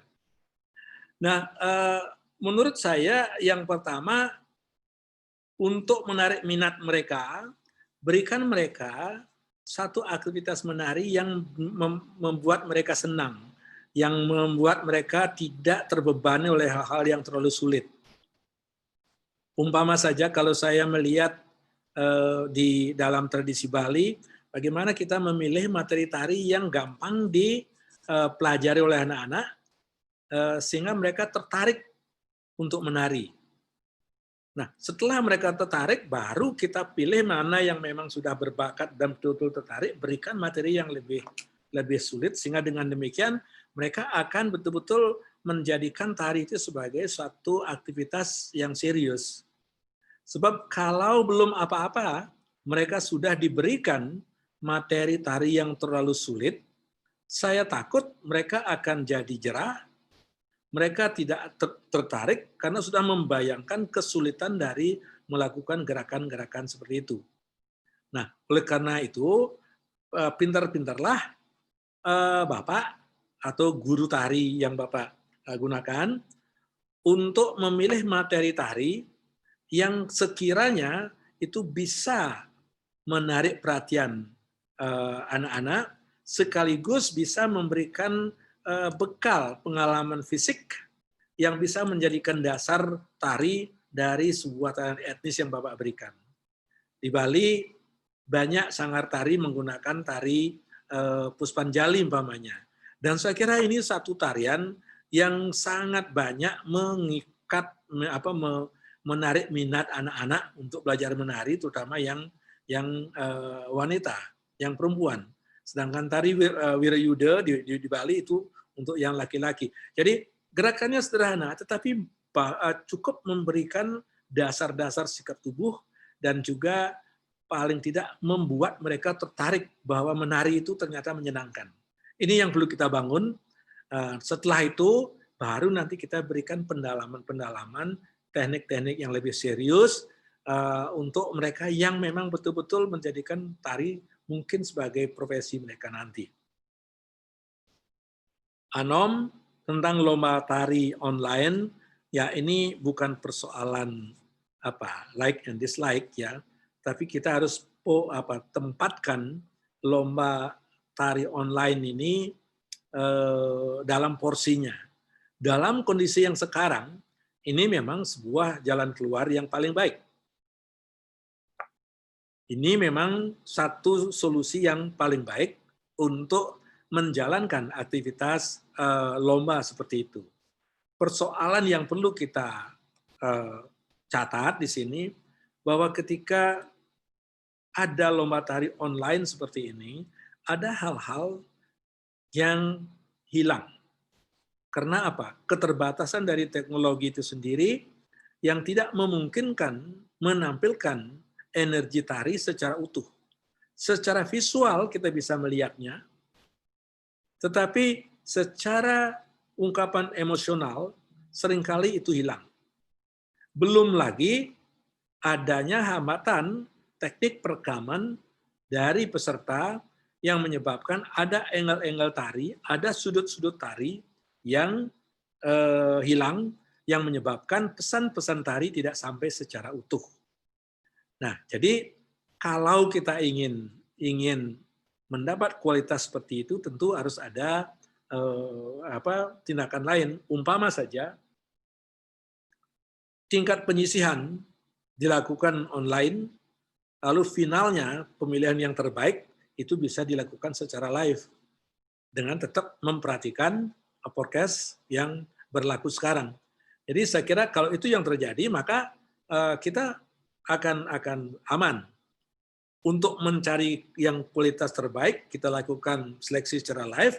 Untuk penyisihan, kita lakukan secara online. Dengan demikian, kita tidak perlu harus bertemu, mengundang kerumunan banyak orang. Nah, tentang Bu Julia, tentang tari tradisional dan tari kontemporer, saya kira tari tradisi itu apa yang kita sudah miliki dan warisi di masing-masing daerah selama ini yang sudah menjadi bagian dari tradisi kita itu secara sederhana sudah merupakan bagian dari tari tradisi. Kemudian ketika ada unsur dari tari tradisi itu yang diolah kembali, yang diekspresikan secara bebas kekinian oleh penggarap tari, maka hasilnya itu sudah masuk ke wilayah kontemporer. Tetapi kalau tarian itu masih menggunakan format tradisi, walaupun kostumnya diperbaru, tata penyajiannya diperbaru, dia tetap menjadi tari-tarian yang tradisional karena esensi dan bentuk dari tarian itu masih terikat oleh pola-pola tradisi. Begitu ada ekspresi yang lebih bebas dengan penafsiran kekinian, diabstraksikan begitu rupa sesuai dengan kreativitas dari penggarapnya, maka unsur tradisi itu tidak lagi diporsikan, diperlakukan sebagaimana yang ada dalam tradisi, tapi sudah dilakukan dekonstruksi ya di berbagai bagiannya, dan itu akan menghasilkan sebuah tari kontemporer. Seperti di dalam tari Bali ada umpamanya tari kecak. Kecak tradisi dengan kontemporer itu berbeda. Nah, kalau yang tradisi masih tetap mempertahankan orkestrasi suara, jalinan suara kecak yang terdiri dari 11 atau 12 macam yang saya katakan tadi. Sedangkan yang kontemporer itu tidak lagi menggunakannya seperti itu, tapi sudah dipecah-pecah. Mungkin yang pukulan suara 3 dikaitkan dengan suara 6 dikaitkan dengan suara 2 dan lain sebagainya. Dan Suara-suara yang ditampilkan pun tidak lagi seperti kecak tradisional, tapi ada gerakan-gerakan yang berbeda-beda. Dan penari tidak lagi duduk secara secara statis di lingkaran berlapis, tetapi mereka lari ke sana kemari, lalu mengangkat kaki, bukan saja tangan. Nah, ini bisa sudah masuk ke wilayah kecak kontemporer. Ini sebagai bandingan saja bahwa intinya bahwa di dalam tari kontemporer itu ada ungkapan kekinian berdasarkan interpretasi dari si penggarapnya. Jadi saya kira itu Bu Lydia. Ya, terima kasih Prof. Bapak Ibu para peserta seminar yang saya hormati, saya banggakan. Mohon maaf bagi Bapak Ibu penanya yang belum sempat pertanyaannya kita bahas pada kesempatan hari ini. Kita berharap nanti bisa langsung berdiskusi dengan Pak Prof di luar acara ini karena waktu tidak memungkinkan untuk menjawab semuanya. Ternyata apa yang disampaikan paparan dari Pak Prof sangat laris. Jadi mohon maaf sekali lagi Bapak Ibu para penanya belum bisa dimuat semuanya pertanyaan. Nah, selanjutnya kami mohon Bapak Dekan untuk menutup acara webinar ini, sekaligus nanti setelah ditutup kita mohon Bapak Ibu para peserta berkenan untuk mengambil kita berfoto bersama. Demikian, silakan Bapak Dekan.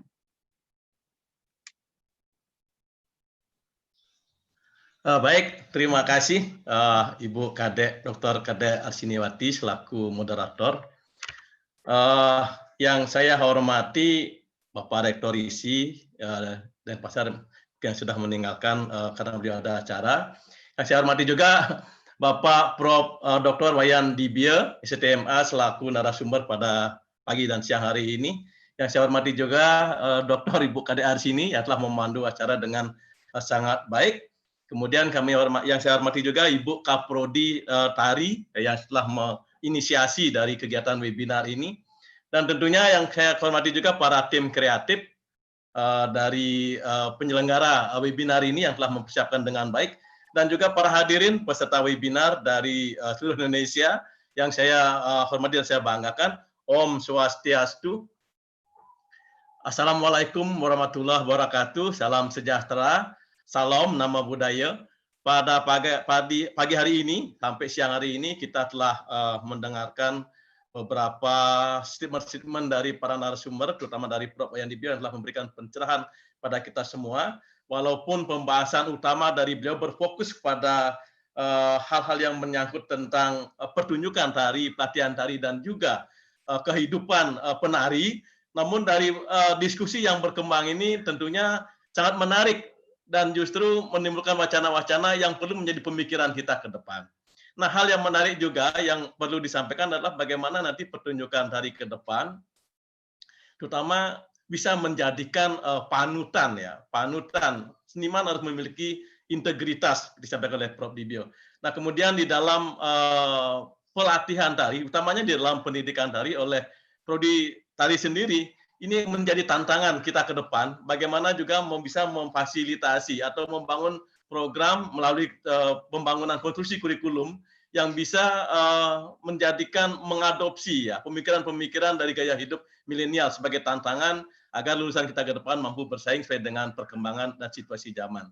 Dan terakhir itu bagaimana nilai-nilai ya, nilai-nilai seni tari yang ada pada saat ini yang dapat dijadikan sebagai pembentuk karakter bangsa, sebagai pembangun daripada kehidupan yang keadaban yang bermartabat itu bisa dilanjutkan juga di masa yang akan datang sebagaimana ditanyakan oleh Ibu Rucina dan sebagainya dan juga oleh Ibu Dayu Prait. Nah, ke depan agar seni ini tetap menjadi panutan kita dalam membangun keadaban kita.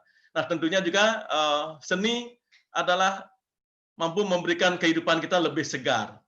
Tanpa seni katanya hidup kita akan kering. Nah, oleh karena itu bagaimana menjadikan seni tari ini ke depan tetap menjadi bagian dari terapi juga seperti disampaikan oleh Prof. Dibie agar seni itu benar-benar menjadi sesuatu yang dapat membangun fisik dan lahir batin kita itu menjadi utuh dalam keselarasan dan keseimbangan. Jadi Bapak dan Ibu hadirin yang kami hormati seluruhnya, jadi mengingat karena waktu sudah menunjukkan siang hari ini kita mungkin masih ada hal-hal yang lain yang perlu diselesaikan. Jadi dengan mengucapkan Om Awiganam Astu Namo Siddham atas restu Ida Sang Yang Widiwasa Tuhan Yang Maha Kuasa, maka seminar yang bertajuk Dunia Tari dulu, esok, dan kini pada siang hari ini saya tutup dengan mengucapkan Om Parama Santi. Om Santi, Santi, Santi Om. Terima kasih. Terima kasih Bapak Ibu. Sekali lagi apa yang sudah kita ikuti tadi sudah terlaksana dengan baik. Bapak Ibu sudah memperhatikan dengan seksama sampai akhir. Terima kasih atas waktu yang sudah diluangkan. Mohon maaf apabila ada hal-hal yang kurang berkenan. Kami tutup dengan Parama Santi. Om Santi, Santi, Santi Om. Mari kita foto bersama sebelum kita bubar. Silakan buka-buka bagi Bapak Ibu yang masih belum di-on-kan videonya, mohon di-on-kan, kita foto bersama.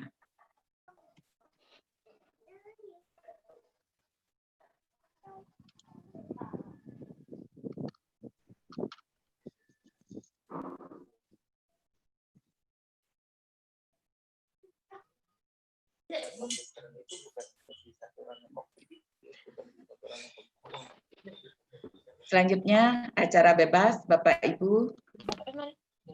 Terima kasih sekali lagi, mohon maaf apabila ada hal-hal yang kurang berkenan. Ya, silakan. Ada yang berganyal pertanyaannya. Pak Dekan, Ibu Made. Kalau ada yang mengganyal atau yang masih belum puas, ya saya masih siapkan waktu sedikit lah untuk melanjutkan diskusi tadi. Pertanyaan saya belum dijawab, Pak. Banyak ini pertanyaan. Bisa lanjutkan. Saya mengajukan pertanyaan belum sempat dijawab, udah buru waktunya habis. Ya, keburunya sudah habis. Komang Solo. Oke, Mang. Pertanyaannya belum. Gini, Prof. Menurut Prof, bagaimana ketika melihat karya-karya adik-adik sekarang, program sekarang, lebih mengutamakan visual daripada isi dan makna yang ingin disampaikan. Jadi seolah-olah isinya atau nilai yang disampaikan itu menjadi nomor 2 karena dia mengutamakan visualnya menarik, glamor, kostumnya menarik, tapi lupa dengan kandungan isi yang ada di dalam ide gagasannya itu. Itu pertanyaan saya. Ya, Mang, apa yang Komang amati itu juga menjadi hasil pengamatan saya bahwa sekarang ini kita sering melihat sajian tari yang sangat memukau secara visual, tetapi kosong dalam hal konten. Nah, jadi mata kita terhibur, tapi apa yang dapat kita nikmati dari tarian seperti itu hanya sebatas sajian visual saja. Oleh karena itu, memang ke depan ini koreografer yang lebih berpengalaman harus mau melakukan katakanlah memulai adanya sajian tari yang menyeimbangkan antara form dengan konten. Sebab kalau tidak begitu, maka tidak akan ada acuan dari para koreografer muda mau kemana mereka. Tentu nanti mereka akan dihadapkan pada pilihan. Ada kalanya event yang sifatnya aura mungkin isi tidak terlalu dipentingkan, tetapi itu visual. Ada sajian tari yang serius yang justru ingin menyentuh rasa dalam dari penonton, dan inilah kesempatan bagi penata tari untuk menyentuh perasaan penontonnya secara dalam dengan menyajikan konten yang baik. Nah, konten yang baik inilah memerlukan adanya perenungan, memerlukan adanya semacam komunikasi yang mendalam dari para koreografer muda agar mereka menjadi dari sebuah kisah atau sebuah tema yang ditampilkan. Tanpa itu mustahil mereka akan bisa menangkap apa esensi dari sebuah kisah atau cerita atau apa, atau bahkan isi tari itu ini apa? Ini apakah cerita, sajian gerak, kinestetik dan lain sebagainya. Ini yang saya kira perlu kita omongkan lebih dalam, terutama dalam mengarahkan para koreografer muda kita yang akan TA, supaya mereka ada sedikit pemahaman ini maunya kemana, mau hanya sebuah bermain visual, kalau bermain visual ya akhirnya properti besar yang digunakan dan lain sebagainya, tetapi alasan mengapa menampilkan itu seringkali tidak jelas. Untuk apa itu ditampilkan seringkali tidak jelas. Itulah yang menjadi pertanyaan besar kita. Saya kira begitu. Terima kasih Prof. Bapakku. Tapi ada satu lagi Prof. Tolong please dijawab. Satu dikit aja. Yang masih saya prihatin gitu. Di medsos itu sering saya melihat tari Panyembrame yang ditarikan oleh laki-laki kesannya menjadi sebuah lelucon, padahal koreografernya Pak berarti itu membuatnya dengan ide yang luar biasa, tapi itu malah jadi celelean kalau orang Jawa bilang. Nah ini menurut Bapak gimana Pak? Saya sedih ngelihatnya itu. Itu yang tadi dijelaskan tadi oleh Prof. Saya sudah menangis duluan Bu Komang. Makanya saya mengundang remugan. Pak Komang juga tahu itu, karena kita disentak oleh adanya sajian-sajian tari Panyembrame, tari Gabor, lalu tari Cendrawasih, tari Jagat yang dibawakan oleh penari-penari yang oversize. Bukan oversize, tapi laki-laki dan bukan penari yang ditampilkan lucu-lucuan. Jadi bagi saya ini penghinaan. Kita harus menghilangkan kebiasaan ini. Spontanitas silahkan disalurkan dengan yang baik. Jangan menggunakan karya yang sudah ada, karya yang sudah jadi, karya yang dibangunkan dengan kebiasaannya tiba-tiba kita jadi pemain. Saya ini bukan yang menghargai kesenian, tapi justru inilah yang bisa menangis untuk tidak berlubang itu tadi sudah saya jelaskan. Terima kasih Pak. Semoga bisa ketemu di GEOK lagi nggih. Ya. Nanti setelah ini kita cari dan lagi kita bisa berinteraksi lagi. Salam sama Terima kasih. Salam sama Ibu. Terima kasih. Swastiastu.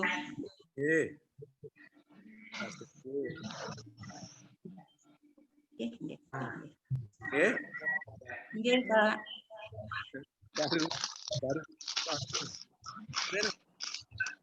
Semua Prof. Semangat Niki. Niki menginspirasi Niki teman-teman nanti yang sesuai dengan ajaran Pak Rektor nanti di poin-poin lain kemudian mulai bergegas Niki.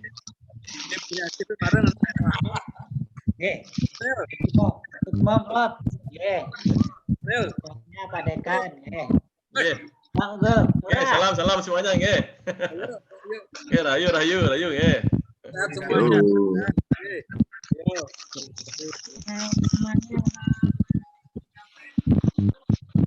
Pak Lutfi. Pak. Saya telat, Pak. Ya. Gimana kabar Pak Lutfi? Lupa kalau di Jogja itu jedanya ada waktu. Tadi saya tahu buat masuknya. Lupa kalau saya pikir jam 10 itu ya jam 10 sini ketika saya kok sudah banyak yang ingin bertanya. Orang Bali. Masih ada di YouTube nanti bisa saya ini lagi. Gimana kabar Pak Ardana Pak Lutfi? Dalam Bapak. Gimana kabarnya Pak Ardana? Baik-baik Pak. Ini sedang di sekolah anaknya Pak. Iya. Salam. Yang mau ditanya lewat ini aja. Email saja ya. Izinannya Pak Dekan. Pak Muslim. Ya, selamat siang Pak Dekan. Saya mau bagaimana pelaksanaan perkuliahan dengan ketika ada tugas-tugas macam tugas komposisi atau koreografi, sementara mahasiswa berserakan di semua tempat. Apa langkah yang dilakukan oleh Isian Pasar untuk kami bisa ikuti juga di Sentatasi Universitas Islam Ria Pekanbaru pada selamat siang. Selamat siang. Ampun ini berubah ini narasumbernya Prof. Jadi kami di isi Denpasar dengan berbagai kelemahan yang ada, dengan berbagai potensi yang ada, ya kelas-kelas baik teori maupun praktek tetap kami laksanakan secara daring dengan situasi pandemi ini. Jadi teman-teman, walaupun komposisi juga semuanya dilakukan secara daring. Jadi anak-anak dibuat berkomposisi lewat ya memaparkan teknologi, Pak Slip. Jadi termasuk di prodi pendidikan seni pertunjukan juga Senda Tasik dulu itu tugas-tugasnya itu diupload kepada kami itu ya lewat semuanya lewat teknologi. Satu orang bermain tapi seolah-olah dia bermain ber-6 orang itu. Dia bisa bermain, dia memaparkan teknologi, Pak. Ya. Iya. Nah, inilah kesulitan kita dengan daerah yang terpinggir. Kondisinya tidak termasuk hanya teknologinya, termasuk masalah sinyal. Oke, terima kasih Pak Dekan. Salam untuk semuanya. Terutama buat Prof. Video yang sudah datang ke Pekanbaru waktu yang lalu. Tenun, ya.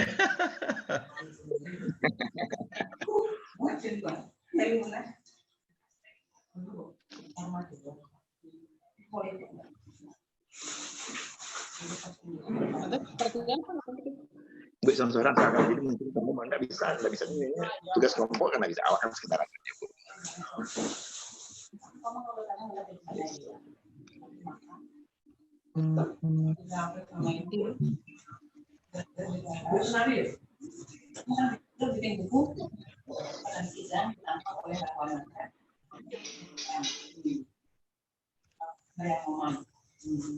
Terkenal dari ayo. Yang di